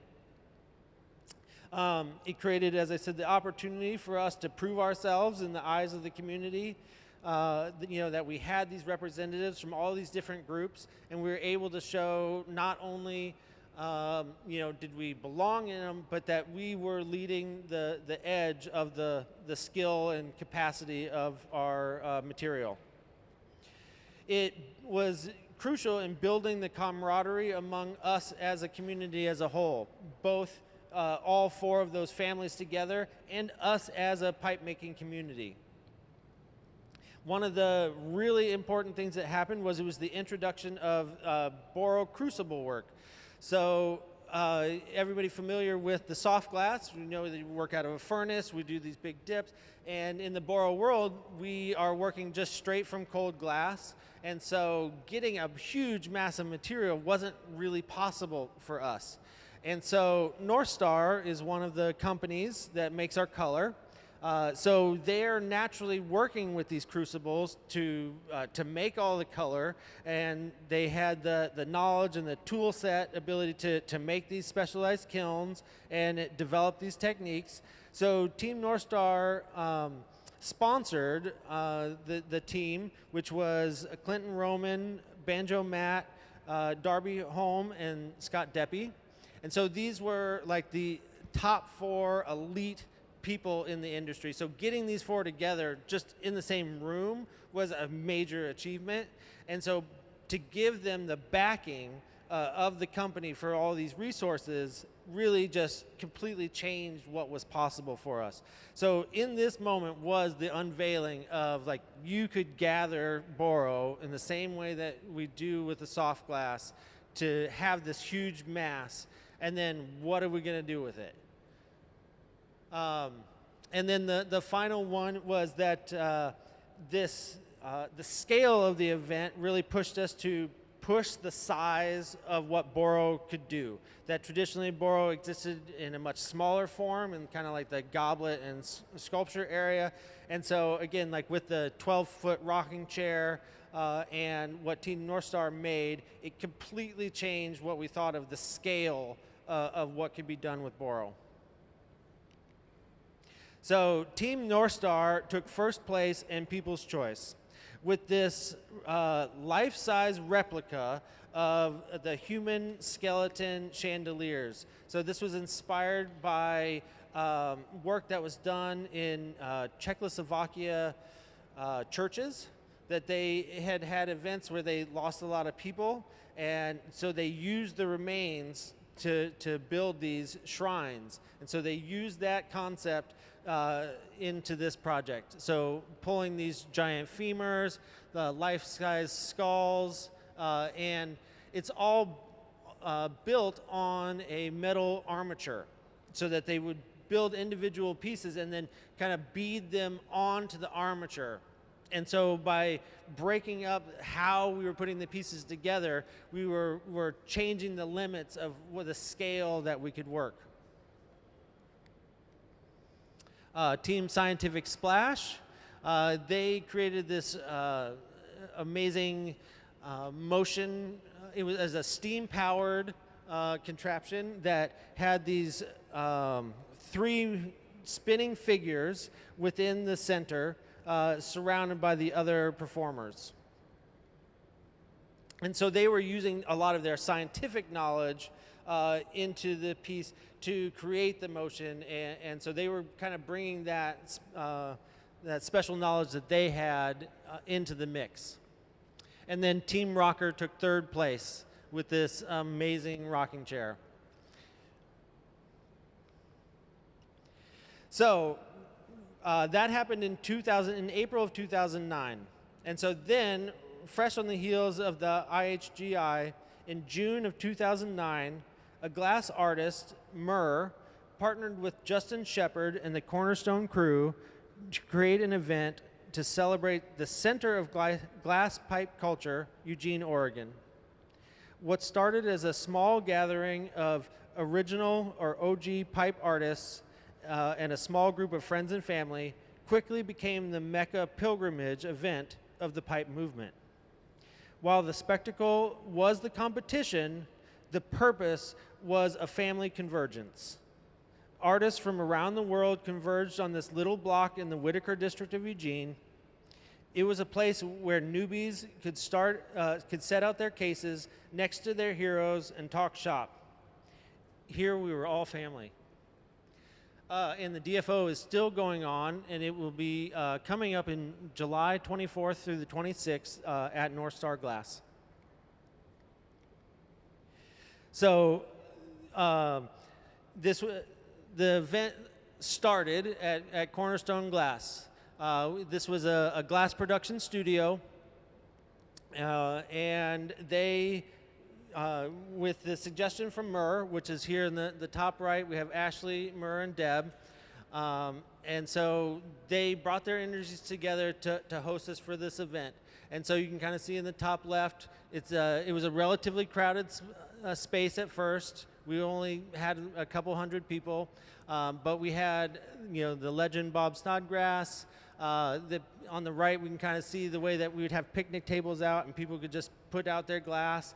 And yes, we sold glass, but a lot of it was just like a show and tell, that we could set out our glass and we could appreciate each other's work and kind of see each other as equals. These were the original competitors. There are so many names, I'm not going to be able to go through them all, but this was the humble beginnings of the biggest collection of our community. Let's see, so this one is the community. So we can see on the right, eventually, after that first year, we had so many people that it grew to be the entire block of the Whitaker. That from that little shop where they started, eventually they got more and more space. They got the building next door. And so it grew from just a little building and a small event into a massive block party where we had hundreds and hundreds of people. And so again, this was right after we did the Boro Crucible work at the IHGH. And so that's Marcel on the left, demonstrating more applications of working Boro in this way that we are used to soft glass working. And on the right, let's see, at the top is Scott Deppy. So he took that skull form that he did from the chandelier and applied it to a piece for this year. So we're kind of working on this iteration over time of what happened before and moving it forward. The winner was Buck, and which was kind of short for Young Buck. When he won, he was very early in his career, and he made this skeleton fish. This piece was almost 2 feet, like 1.5 feet long, so it was working at a huge scale. And with the notoriety that he got from this, this became his signature design style, was the skeletal form. And so it's not about the prize, it's about the family pride. That yes, there were prizes, but it was really about the prestige and honor of doing it for each other and just showing what we could do. It was about kind of, showing our best to each other. So then, after the DFO, we have the Champs Glass Masters competition. And so this happens in 2010. Champs is the longest running and original trade show for pipes and all things head shops. In 2010, Champs organized its first Glass Masters competition. It had over 60 competitors divided into 3 groups. There was a Masters, women's, and I think it was a production. I forget exactly what they labeled it, but it was people that were just kind of working in the production field. It was the largest prize pot that had ever been offered. It was a grueling 2-day, 16-hour competition. The most artists ever competing at the same time on a long-form build, and everything had to be functional. The winners of this competition would cement their place in the pantheon of legends in the pipe community. The event eventually grew into what we call the Glass Games. So at first it was an invitational that the event invited all of the artists that competed, but after that it evolved into an open series that they would have preliminary events around the country at the other Champs events. There were 3 qualifying rounds held in different cities. the winners of these qualifying events would then get to compete in the Masters event in Las Vegas for like the national title of lamp working. So on the left we've got Bone Lord and showing all his medals for the glass games. A little shameless promotion that I did win in 2013. So that's an example of my winning piece and my proud moment. That's right. It was a really nice frame. So here are just some shots of the event, just kind of trying to show the scale. So you can see all these kilns in the back. So Scott had just started building these scarab kilns. So it was just the amount of equipment that was necessary to hold something like this, the amount of liquid. That would have been a great picture. There were like 16 liquid tanks and 20 propane tanks, and everything had to be certified by the fire marshal to have it in the Las Vegas convention. Or no, this was Mandalay Bay. So it was a really big deal. And Mandalay Bay never had us back. Some quick shots of the competitors. So we got Laceface and Saki, and we've got Corinne Winters and Darby in there, the heated moment of competition. So some of the big winners. So Buck won again, and this was that kind of like establishing a precedent. So he won the DFO and then came back into this one and won with kind of a more elaborate version of what he had created. And so that really cemented his place in the upper echelon elite of our movement.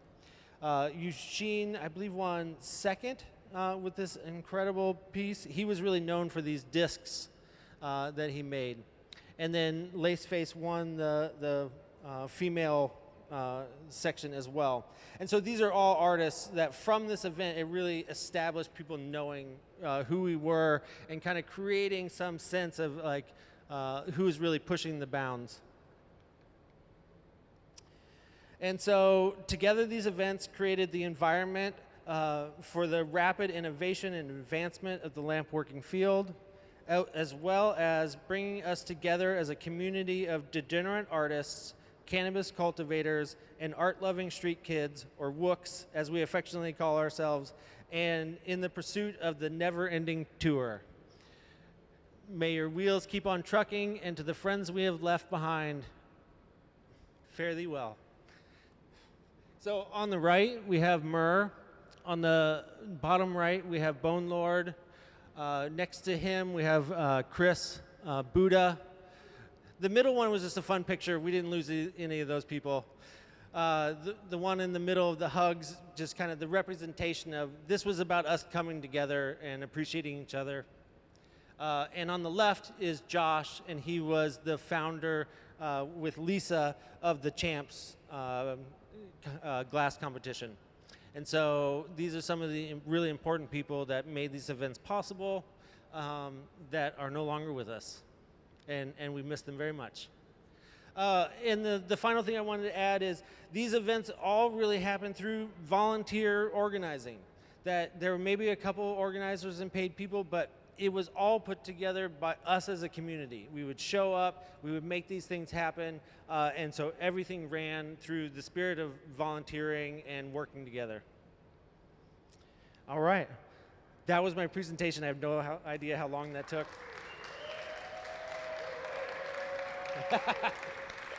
Thank you, thank you.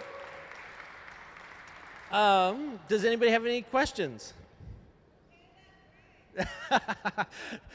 The winning frame of my piece was painted by my lovely wife, Fiona Phoenix Fire, and it is probably the reason that I won, really, is the frame. Like, you know, the piece was okay, but the frame really set it off. Yes. All right, anybody else? Yes.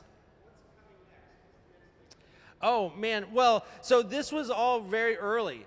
That DFO has been going on consistently from 2009. I think we missed a year or two. So Cornerstone is no longer a studio.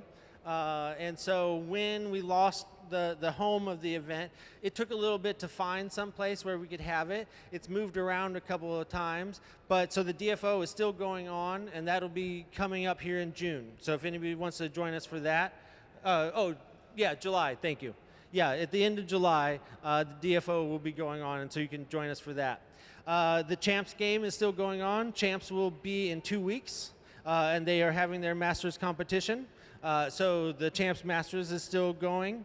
I had mentioned the Eugene Glass School. The Eugene Glass School has disbanded, so they're not together anymore.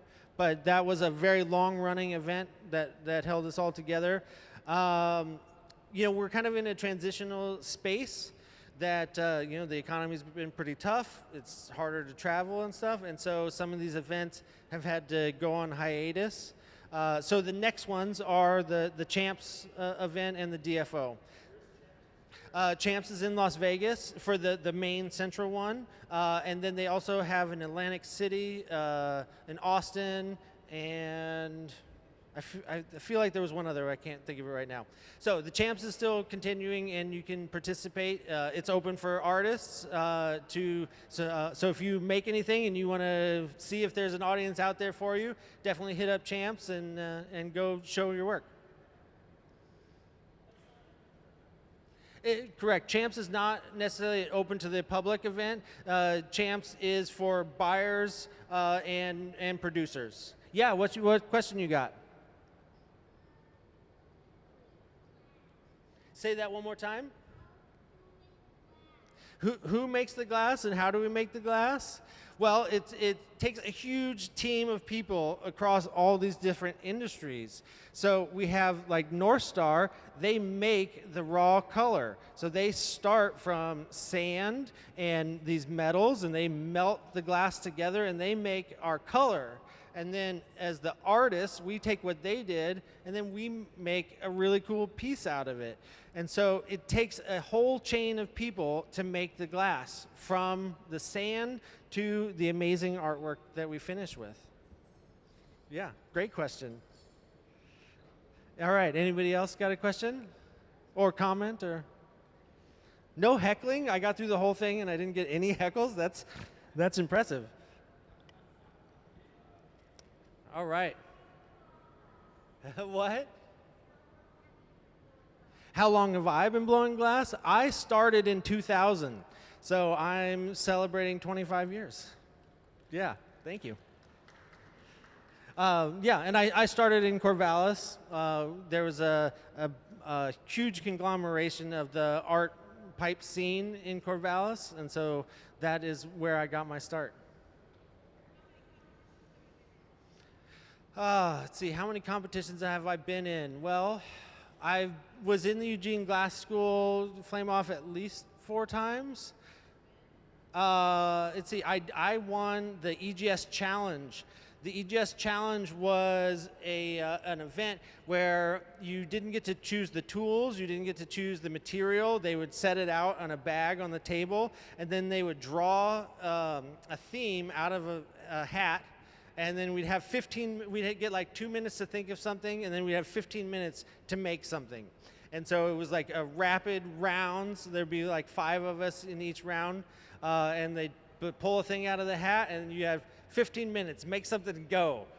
And so that was a really special and unique challenge and event that they came up with at the Eugene Glass School, and I did win that one. I think I placed a couple times in the necklace bead competition and the sculpture competition. And then I've been in, let's see, I've probably been in 6 of the, or let's see, 5 of the Champs Masters competitions. I've won the first time in 2013. 2014, I took 3rd place. 2016, I've got 5th in Artist Choice. which was definitely a super high honor to win the Artist Choice, which was voting from all of the other competing artists, that they would all get a vote on who they thought was the best piece in the competition. Yeah, yeah.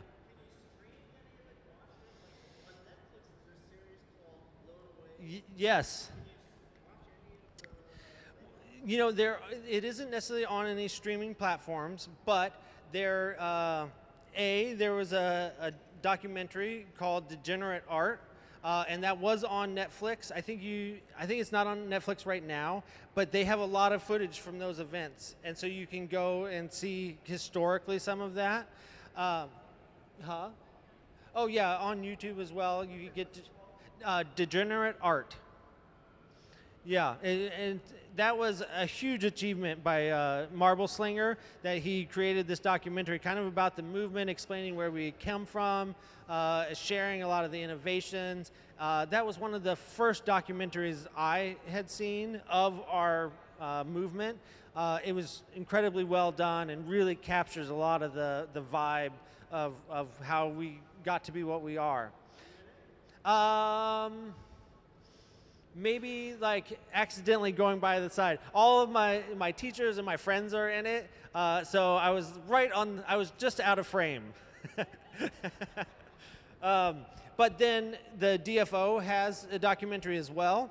I'm not exactly sure where that's available, but these are all things we do want to try to get in the store so that they have access to it. So the DFO has a documentary showing the footage and talking about the history and lots of great interviews. And I know Champs has put together a couple of documentaries. I don't know if any of them totally got finished in that way. Lots of people have tried, there's definitely been a couple attempts to design a flame off that would happen in a streaming or in a series that haven't quite landed. There was one that Jason Harris put together called Pipe Dreams. I think that one is available on YouTube, and that's another great example of it. And so that concept of the competition was a way for us to really share what we were doing. It was more of a subculture way to experience the art, was through like that competition setting, or kind of like a series in that way, versus how so much of the art before was kind of packaged in the gallery form and all, more of a higher echelon, whereas this was like made it more mainstream acceptable, or like how mainstream culture was taking in these events. Yes, so it is slightly available, but nothing streaming that I know of. Yeah, great question. Yay, yeah.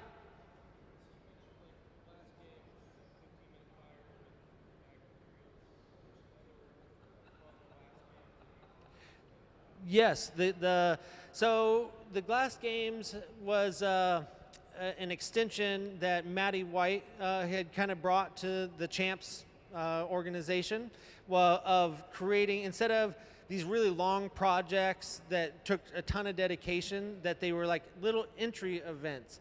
And so there were ones like the longest stringer. So we'd get like you'd have 15 minutes and as much material as you can mass up, and then you'd go and pull it across, like race across the arena.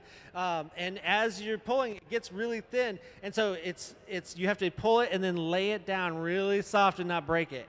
And so, like you could get all the way across the room, but if it fell and broke, then you were out. So the longest stringer, he also came up with one that was like a glass game board, where you would have a glass rod at the very beginning kind of stuck to something, and then it had all these obstacles, and you'd have a hand torch, and you'd have to heat it up and pull it through the obstacles, and you have to get through the finish line. So that was like a really fun one. But then it would also be like an hour Sherlock competition, or there was like a performance one where everybody would dress up and you'd like sing or like do a performance while you're blowing glass. So trying to make it like how much of a spectacle you could make it. And so I think the Glass Games has been going on for probably like 8 years or so. And so each year, all of the little events are different. And so over the course of it, we've come up with a lot of interesting things, like maybe make a monster or some kind of theme thing. So yeah, the glass games are a really great way for people. It evened out the playing field so that any artist could be like, hey, I think I have what it takes, I can participate. That, because the invitational is like, if you weren't already recognized, you weren't going to get in. Versus the glass games made it like anybody could enter. Somebody that had never been recognized before could have a wonderful day, win in their in their small game, and then get to go to the Masters and do a 2-day build, which there are people that had got there have never built anything in 2 days. Like everything they've done is like 2 hours long or something. So it was just a great way to even out the field so that anybody could participate and have that opportunity to come up and be recognized. Yeah. All right, any other questions? Yes. Man, it's so much dedication. You really have to like live and breathe it, and find a way to make it a part of your lifestyle. That it's not like a job, where you have like a job over there and then you go home to another life. Like it just has to be your whole life is a part of it. Because it takes so much time. Like it's like learning a musical instrument, that you're like training your body to work in that way, to know thousands and thousands of little things that are happening every minute that you have to pay attention to. So finding a way that you really make it a part of it, and trying to listen to yourself. Like a big piece of what makes the pipe movement so unique and special is the way that we each found our own little specific voice, and that they all became very distinct, and that we would try to leave room for each other. But so that means not necessarily mimicking, but being inspired. So to see what else is happening out there, be inspired by the ambition of it, but try to have it be a representation of yourself and your voice, because glass is just kind of embodying, like our special perspective. And so the more you can make it kind of about you and representing your special perspective, the more there is a space for you to excel and for people to be like, oh yeah, I relate to that. Wow, this person is like speaking my language. And so the more that you can make it kind of like the representation of yourself, like the piece doesn't have to be amazing. If it can just communicate that special perspective, then there's a place, for you in the whole mosaic of us. Yeah. All right. Anybody else? Yeah.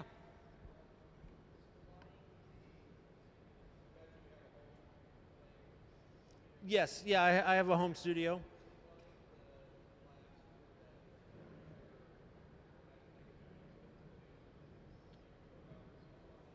Yeah, how do we get all the supplies? Man, that is a great question.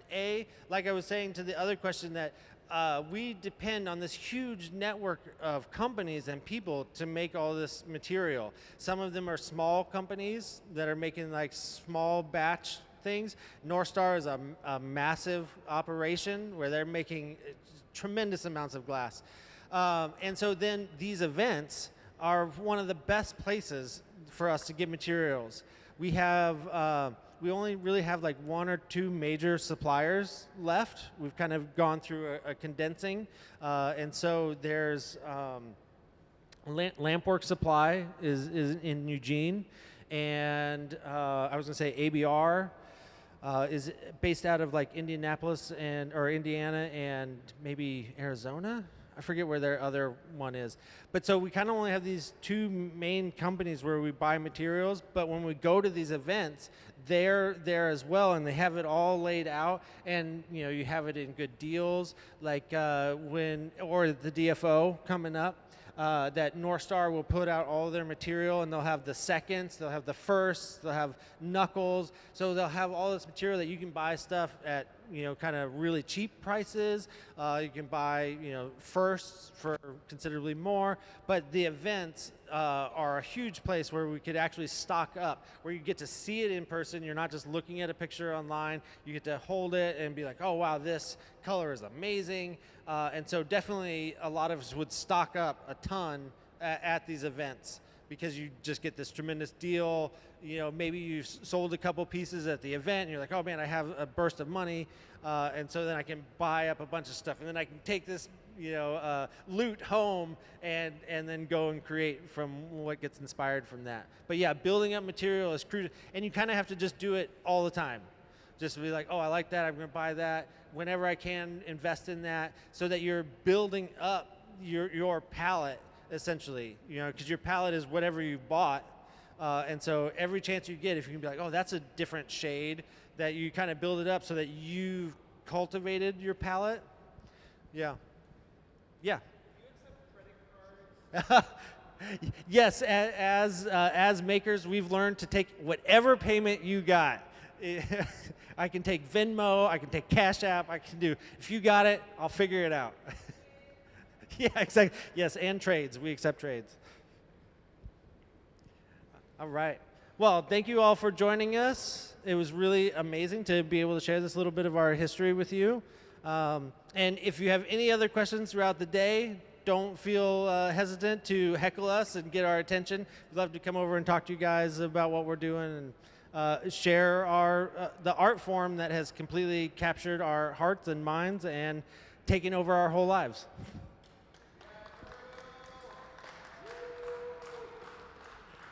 All right.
Hey, welcome into the hot shop, everyone. We're just getting started here again. So let me just let you know what we have going on in general real quick, and then what I usually do is I follow the process as they go and just kind of explain what they're doing as they're making things. So right here at the center and left bench in our hot shop, we're going to be seeing a larger scale piece of glass. This is a really good example from 2024, the same joint venture event where we make one big collaborative piece. And all of the artists that work in the hot shop towards this collaborative piece, they design their own section that they put into the glass, like their own band.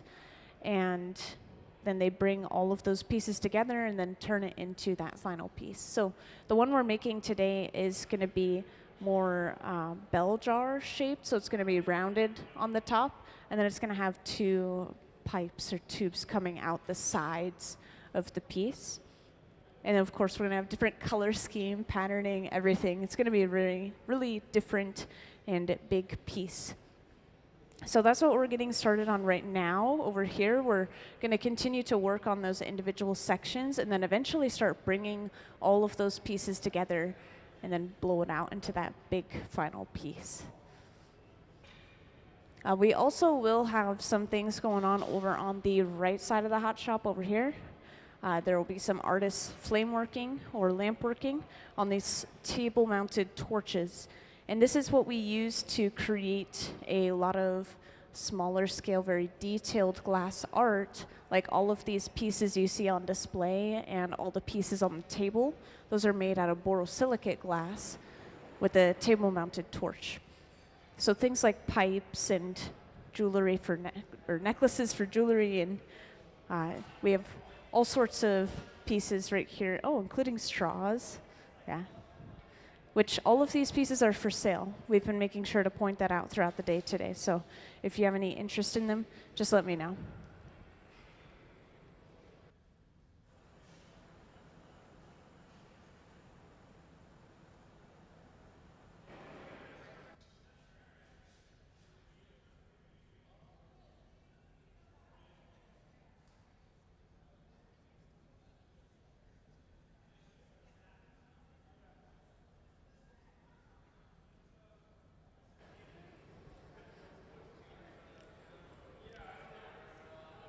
Yeah, so Fiona, the one who's just up in the front with me, she's the one who made all the pieces on the table specifically.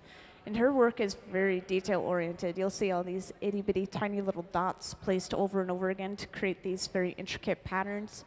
And then we also have turtle times turtles inside of that box there, which those are all pendants. Oh, and we have this lathe in the front that we'll be using to create a goblet. We did make one of these goblets yesterday. It's on display right here on the pedestal. So yeah, this was made yesterday, and it was able to cool down in time that they took it out this morning and put it on display. The one that's being made this time is technically a collaborative piece. The artists are working on the bowl of the goblet, the foot of the goblet, and then another artist is making some stem pieces.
So yeah, because there's so much happening on the floor, there's a lot of self-updating I have to do. I have to walk around, talk to the artist, figure out what's going on.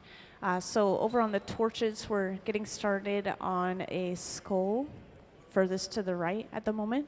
And this has some really interesting colors and patterns on it that are kind of hard to see from this far away. So if you want to take a closer look, I definitely recommend going maybe into that front row on the right. And then, of course, just to mention again, we are also going to be working on that goblet right here with the lathe up in the front. And this is Anthony working on that goblet. He goes by Frit Glass online if you want to find his work.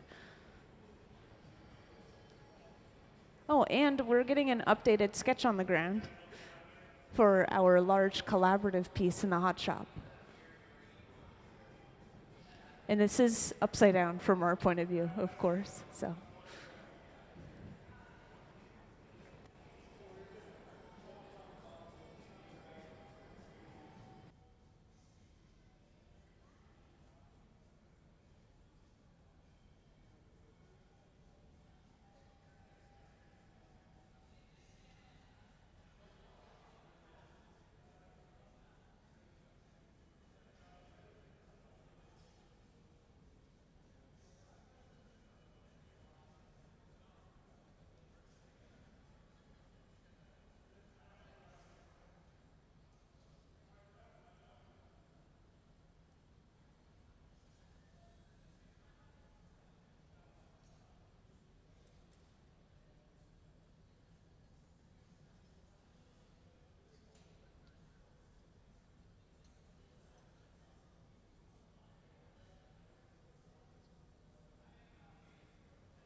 I didn't realize we could get that good of a view of the torch. So again, the view that we just, well, still have on the screen, this is going to turn into the skull that I mentioned just a couple of minutes ago. And yeah, for those who are just joining in, we have a lot going on the hot shop floor. So if anyone ever has any questions about anything specific, feel free to grab my attention, of course. But I'll give a general overview again, kind of catch you guys up. We have a bunch of artists on the floor. We're working on individual projects, collaborative projects, and then like really big projects like this piece right here. This is the large-scale collaborative project that we made in 2024. And we make one large rig each year that we have this joint venture event. We're working on the next one right now in the hot shop. We're just still making some of those small components, and then we'll start bringing everything together and finishing the piece off. And the idea is that each artist will create their own section for this piece. That's why we have so many different bands of patterns and colors inside of the piece. So each artist is working on the floor is creating their own design to put into the piece. And then, of course, over on the right, just as you guys were coming in, I was mentioning a skull, which we're seeing over on the far right torch that's lit right now. And this is the view we have up on the screen.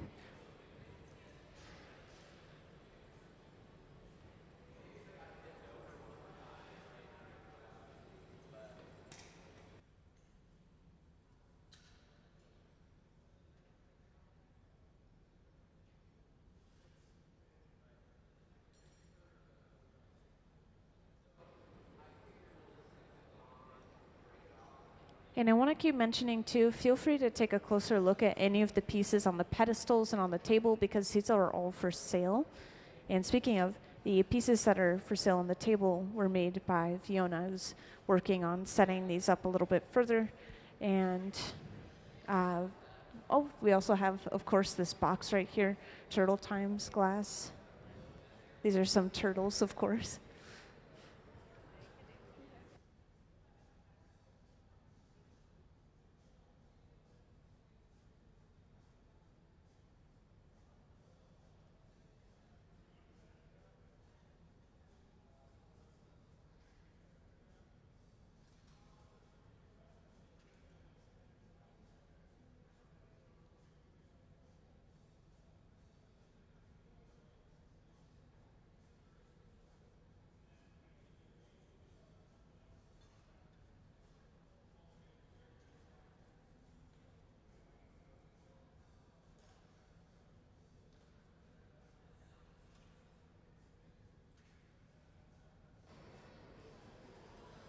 I think something else that could be interesting to mention, everything you're seeing on the screen, including the closed captioning and my voice, all this is being live streamed on YouTube.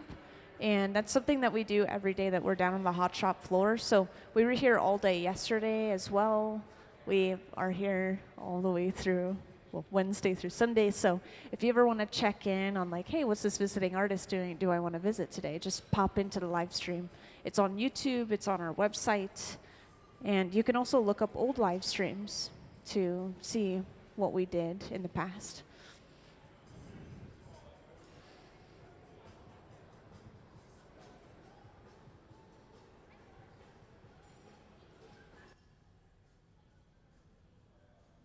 So at the Museum of Glass, we have hands-on workshops. So we do things like paperweights and ornaments and birds. It just depends on when you come in. One of the most popular ones is in the fall. We have 2 months straight of pumpkin making workshops. So October and November, yeah, those ones are really popular. We offer them 1 weekend a month. Yeah, so like all day Saturday, all day Sunday. And you actually come down onto the hot shop floor and you work over at the far right bench, which we don't have set up right now. This is just a little bit of an unusual setup. Usually we don't have all this equipment on the floor.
So we've been working on a bunch of components for this larger collaborative piece all day yesterday, all day earlier today, and now is when we will pretty soon start to pick some of these pieces up and start putting them together to actually turn it into our larger rig or piece overall.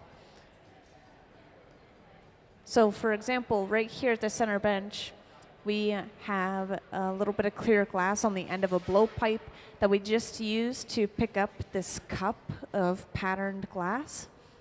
So now we'll be able to treat this like a normal bubble, blow it out, turn it into a bigger cup of glass maybe, or start attaching things to this.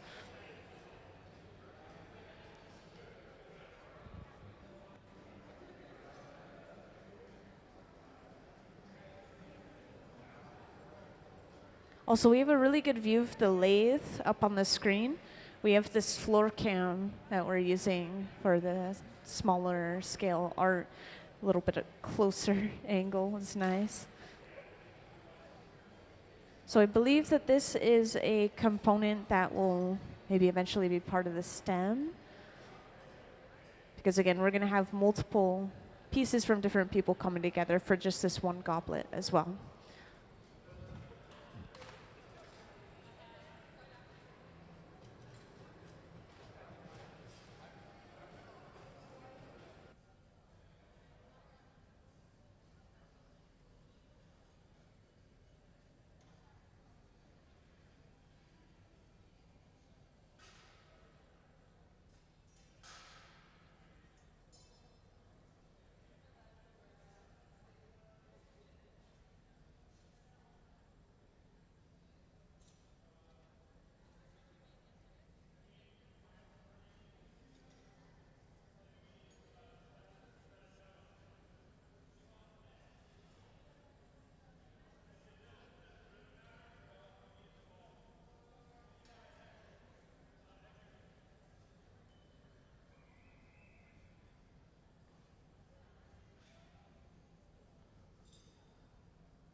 And welcome to anyone who joined in more recently. I just wanted to give one more kind of general overview, catch everyone up real quick. And again, feel free to ask any questions that you guys have. Oh yeah, it doesn't have to be about what you're seeing on the floor necessarily either. I can answer lots of questions about glass. So we have a ton of people on the floor today, a ton of equipment on the floor today that we don't usually have. This is a special weekend that we have right around 420 each year for the last few years called Joint Venture. And we have specifically some flame working or lamp working artists on the floor over on the right. This is a really prominent part of this event because we are seeing quite a bit of pipe making. And we have a ton of examples on our front pedestals and on our front table of finished pieces. Pipes, jewelry, straws, tons of pieces on display. Feel free to take a closer look at any of them.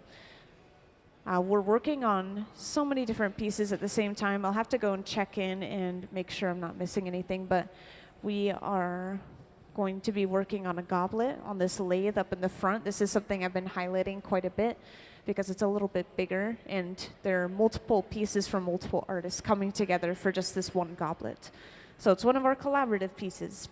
We also have a large collaborative piece coming together in the hot shop. So at the center bench and over on that left bench, all of those pieces will come together as one eventually and turn into a large scale piece like this right here. This is a really nice example. I don't think this has ever been on display, so this is the first time the public has been able to see it. It's really cool. This one was from 2024. And each artist that was working on the floor designed their own section or band of glass that they were bringing into the piece. So same thing in the hot shop here this time. We're just making these cups of colored glass that'll eventually become a band of color. And I can describe this technique a little bit easier through a diagram. If I could have the Encalmo diagram, please.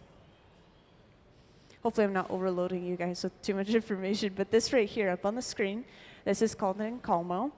And this is how we're going to be bringing a lot of these sections or cups of colored glass together later on. Yeah, all we have to do is heat up the two lips or the rims of the cups, and then we just push them together and they connect. Thank you.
So yeah, we've been continuously pulling these cups out of thin air. I'm just kidding. We're pulling them out of the garage, which is this large silver box right here. Sits at just about 1,000 degrees Fahrenheit.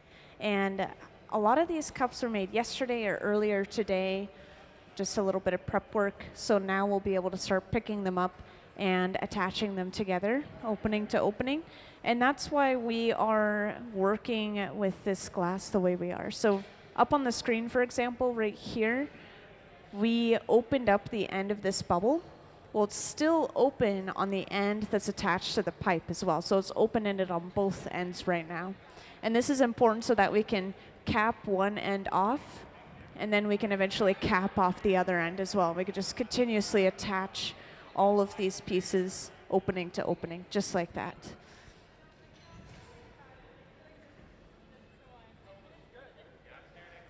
And this is the very beginning. So right here at the center bench, Trent has a little bit of clear glass on the end of a blowpipe.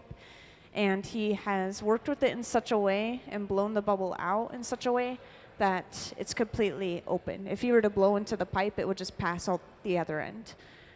And this is called a collar. So we have a collar of clear glass around the end of the pipe. We'll use that to pick up our next cup.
So I was just updating myself on all of the flame working, lamp working projects over on the right here.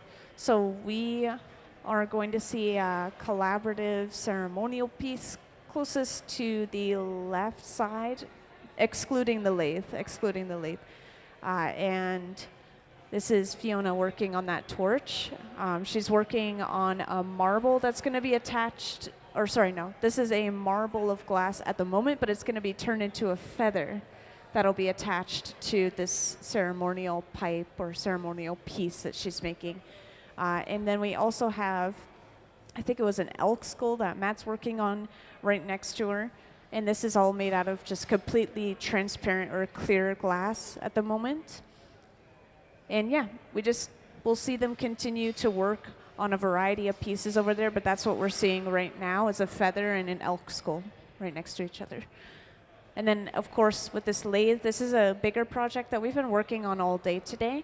This is eventually going to turn into a goblet, which is basically like this goblet right here on the front pedestal, kind of shallow and wide dish up top. It's going to be pretty similar to that one. This is also technically a collaborative project. The stem is going to have some pieces from one artist, and then the bowl and the foot are from a different artist. And this is Anthony on that torch there on the lathe. It's an incredible piece of equipment. And again, we usually don't see any of this on the hot shop floor. This is really interesting. We don't see these torches, we don't see the lathe, we don't see any of that stuff set up. And we don't usually see artists working with the type of glass that they're working with in general. This is borosilicate glass, which is a scientific glass used for beakers. So these pipes can actually be heated and used. These are functional pieces. In the hot shop, we're working with a soft glass. So they have different ingredients. The borosilicate has boron, and then the soft glass here has soda ash and limestone.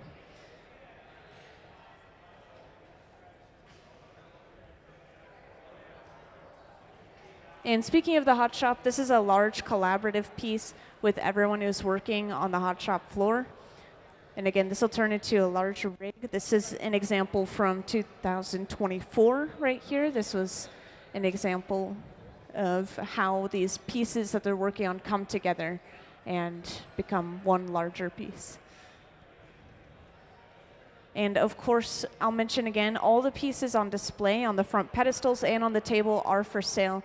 Turtle's up in the front. He's helping sell fellow artists' work, and he's selling his own work, which I just bought one of his pieces because it's so cute. I couldn't help myself. It's a little turtle. It's a pendant.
So we're just about to go into the furnace, which is that tank with the closed door. And I just wanted to point out this piece of equipment since I haven't already. And this is where we start all of our projects. So at the very beginning, we have nothing on the pipe. We dip it into the furnace, basically just the end of the pipe. And we end up with this ball of glass. This is all just clear glass sitting inside of the furnace at 2100 degrees Fahrenheit.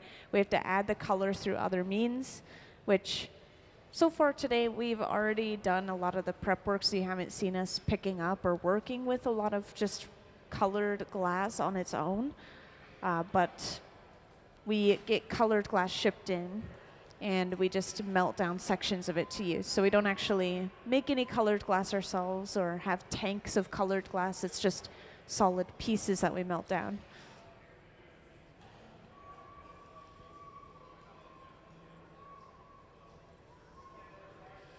And each time we gather a layer of clear, it's mostly just to build up mass and give us more material to work with. So we'll eventually have a bigger piece.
Hey, welcome into the hot shop to everyone who recently joined in. Just want to make sure everyone is caught up and knows what we have going on here. So we have so many artists on the floor today. We have a ton of equipment on the floor today that we don't usually see.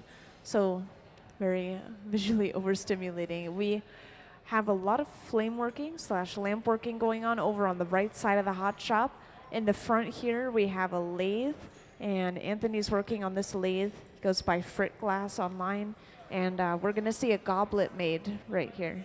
So something like the goblet we have on the front pedestal where we have that wide kind of shallow dish up top, and then it has a stem and a foot. So we'll see something similar to that right here. And that's what we have a view of up on the screen. Yeah, we have a floor cam today for those close-up shots.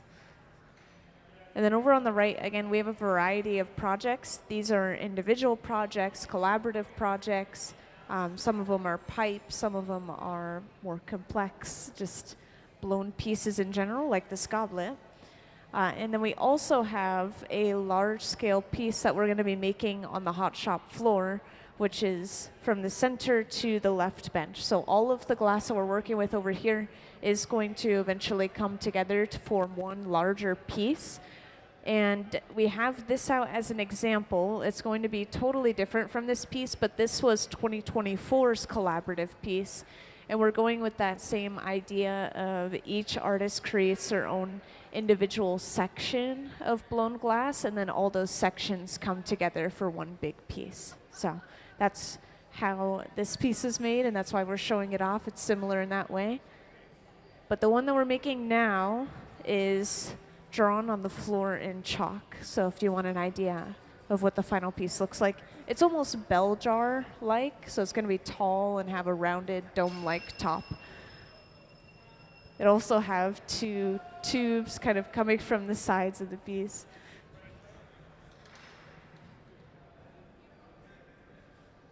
And we're just starting to connect some of those blown sections now. So this is when we start really getting somewhere with these pieces.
So at the center bench, we've heated up the two openings of these two blown pieces of glass, and we're bringing them together right now. Next, we'll smooth out this connection, give it a little puff of air. Luckily, we have a really good view of this on the screen. And then we'll just disconnect one of these pipes, and we'll be left with two pieces assembled. Two of many, I want to specify. We have a lot of these blown pieces to attach to each other.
So as you guys remember, we brought those two blown sections of glass together at the center bench. Well, we just opened up the end of that section that we just attached. We opened it up to that same size. We have a caliper that we're using to measure the openings of each of these pieces, and then we know that they're going to connect perfectly. And it looks like we'll be bringing over the next section pretty soon and attaching that. And then this cycle rinses and repeats until we have all of our pieces connected. And we'll see how many sections we attach for this piece. I have overheard that it's going to be pretty big or pretty tall.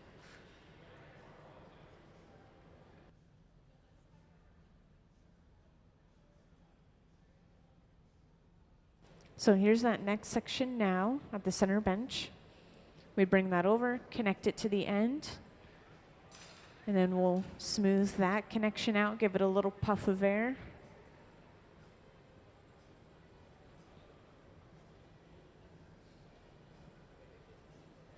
And then we break this pipe away with a little bit of water and a tap of the pipe.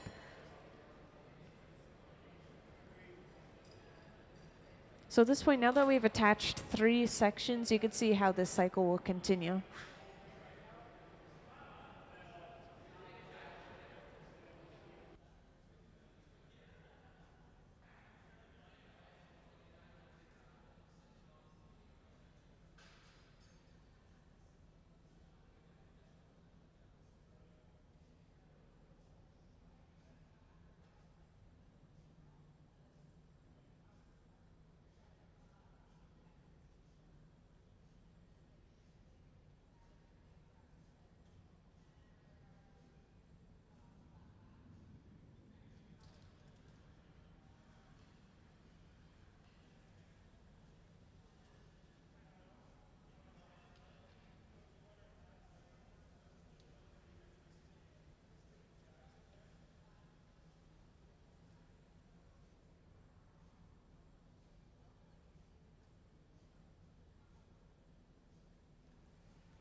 And of course, welcome to those who just joined us in the hot shop.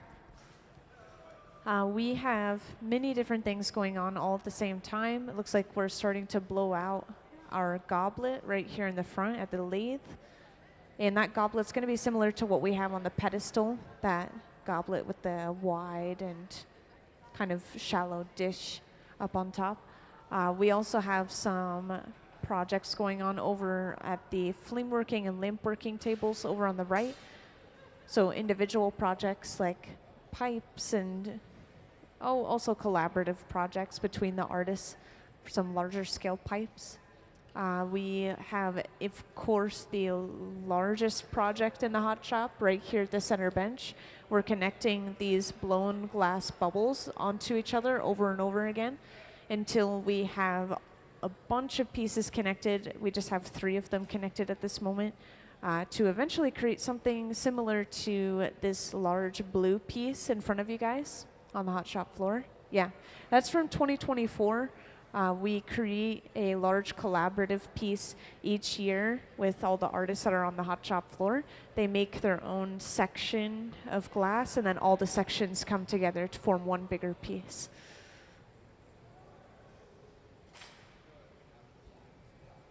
So basically at the center bench, this is where we have the majority of the glass, and then over on the left bench is where they're going to continuously be preparing the next piece to bring over and attach.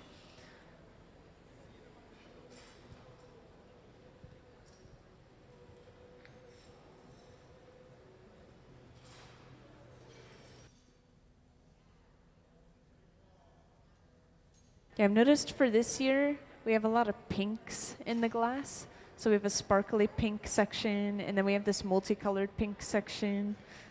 Then we have like a white and pink stripy section that we'll be attaching.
Yeah, they just brought out the collaborative piece from last year as well. So now we have both of our previous collaborative pieces. Just shows how different they all turn out from each other. So this one we're making right now will turn out completely different as well.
So we just attached the last blown piece, the end cap. So now we can start heating up the entire thing overall, start blowing it out and expanding it into our final shape. So this will get much wider. This glass is pretty thin or thick right now. We'll blow it out thinner. And again, this will end up being kind of a bell jar shape. So it's gonna stay this length. This will be its height, but it will get much wider.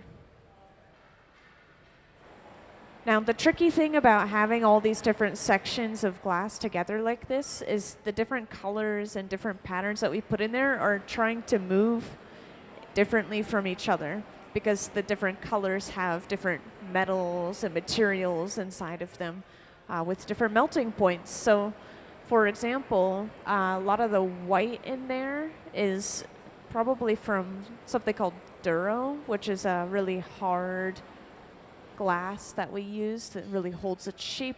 That's not going to want to move very much. They'll apply extra heat using that fluffy torch before heating up the entire thing overall.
Hey, welcome into the hot shop to those who just joined in.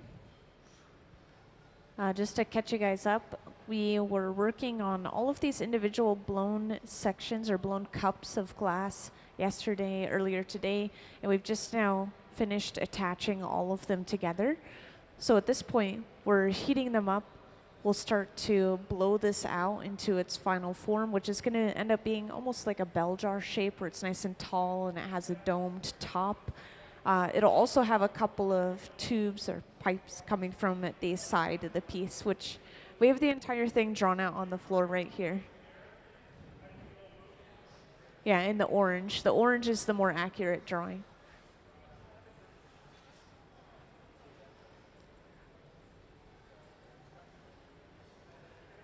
Yeah, this is a large-scale collaborative project that we do each year when it comes to specifically this joint venture weekend. And these are the last 2 years' pieces right here on display. So they turn out pretty big. And the idea is each section is made by a different artist or designed by a different artist, and then they bring all those sections together. So it's a very collaborative piece. Many people's hands have been on this piece.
Oh, and if I haven't mentioned this already, feel free to take a closer look at any of the pieces on the pedestals or on the table.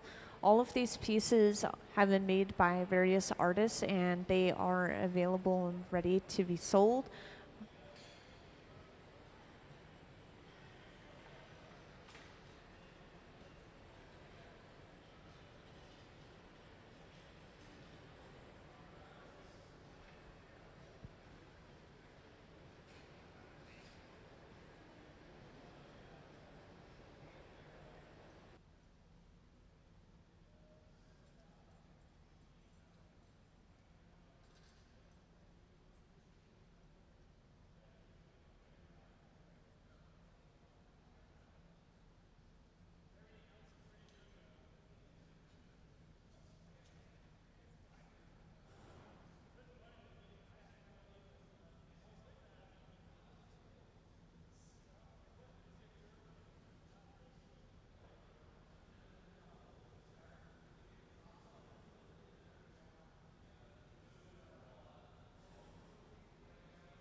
Also, welcome to those in the back there.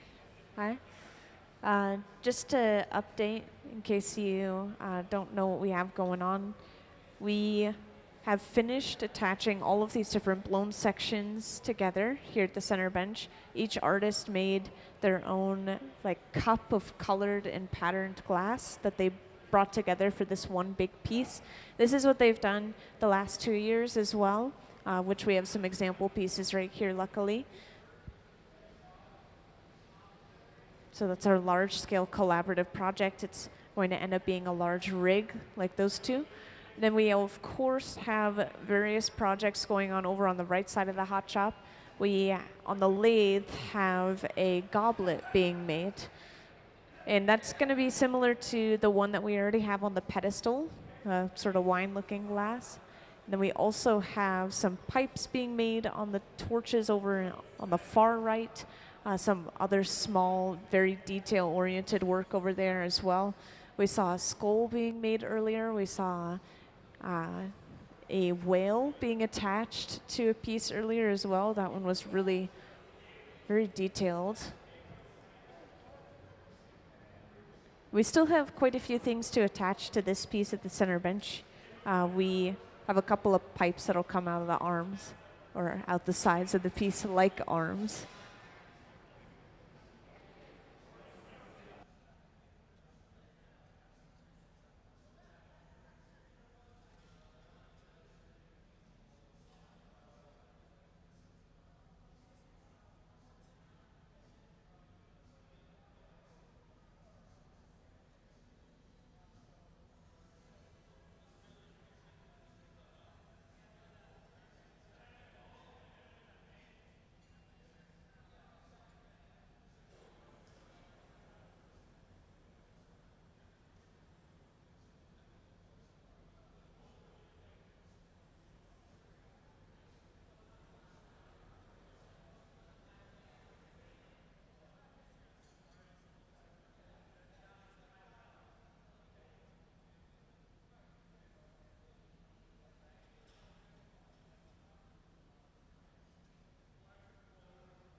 Yeah, I know this looks scary, letting it fall off center. We're going to use this small handheld torch and heat up the same little spot of glass until it's basically molten. And then I assume we're going to be creating a hole here to attach one of those arms. And again, feel free to reference the drawing on the floor, this orange drawing in chalk. I don't know if I showed it to you guys who just joined in recently, but that's right up here in the front. It's pretty accurate to what we're making right now.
So we've gotten to the point that we just have 2 more things to attach, or wait, maybe 3. We have our little decorational solid glass piece that'll go near the bottom. And then we also have the 2 arms or tubes that we will be attaching onto the sides of the piece. We just finished opening those holes up. All of those components are sitting ready inside of the garage, so we'll just pull them out one by one. So yeah, this piece will be finished pretty soon here.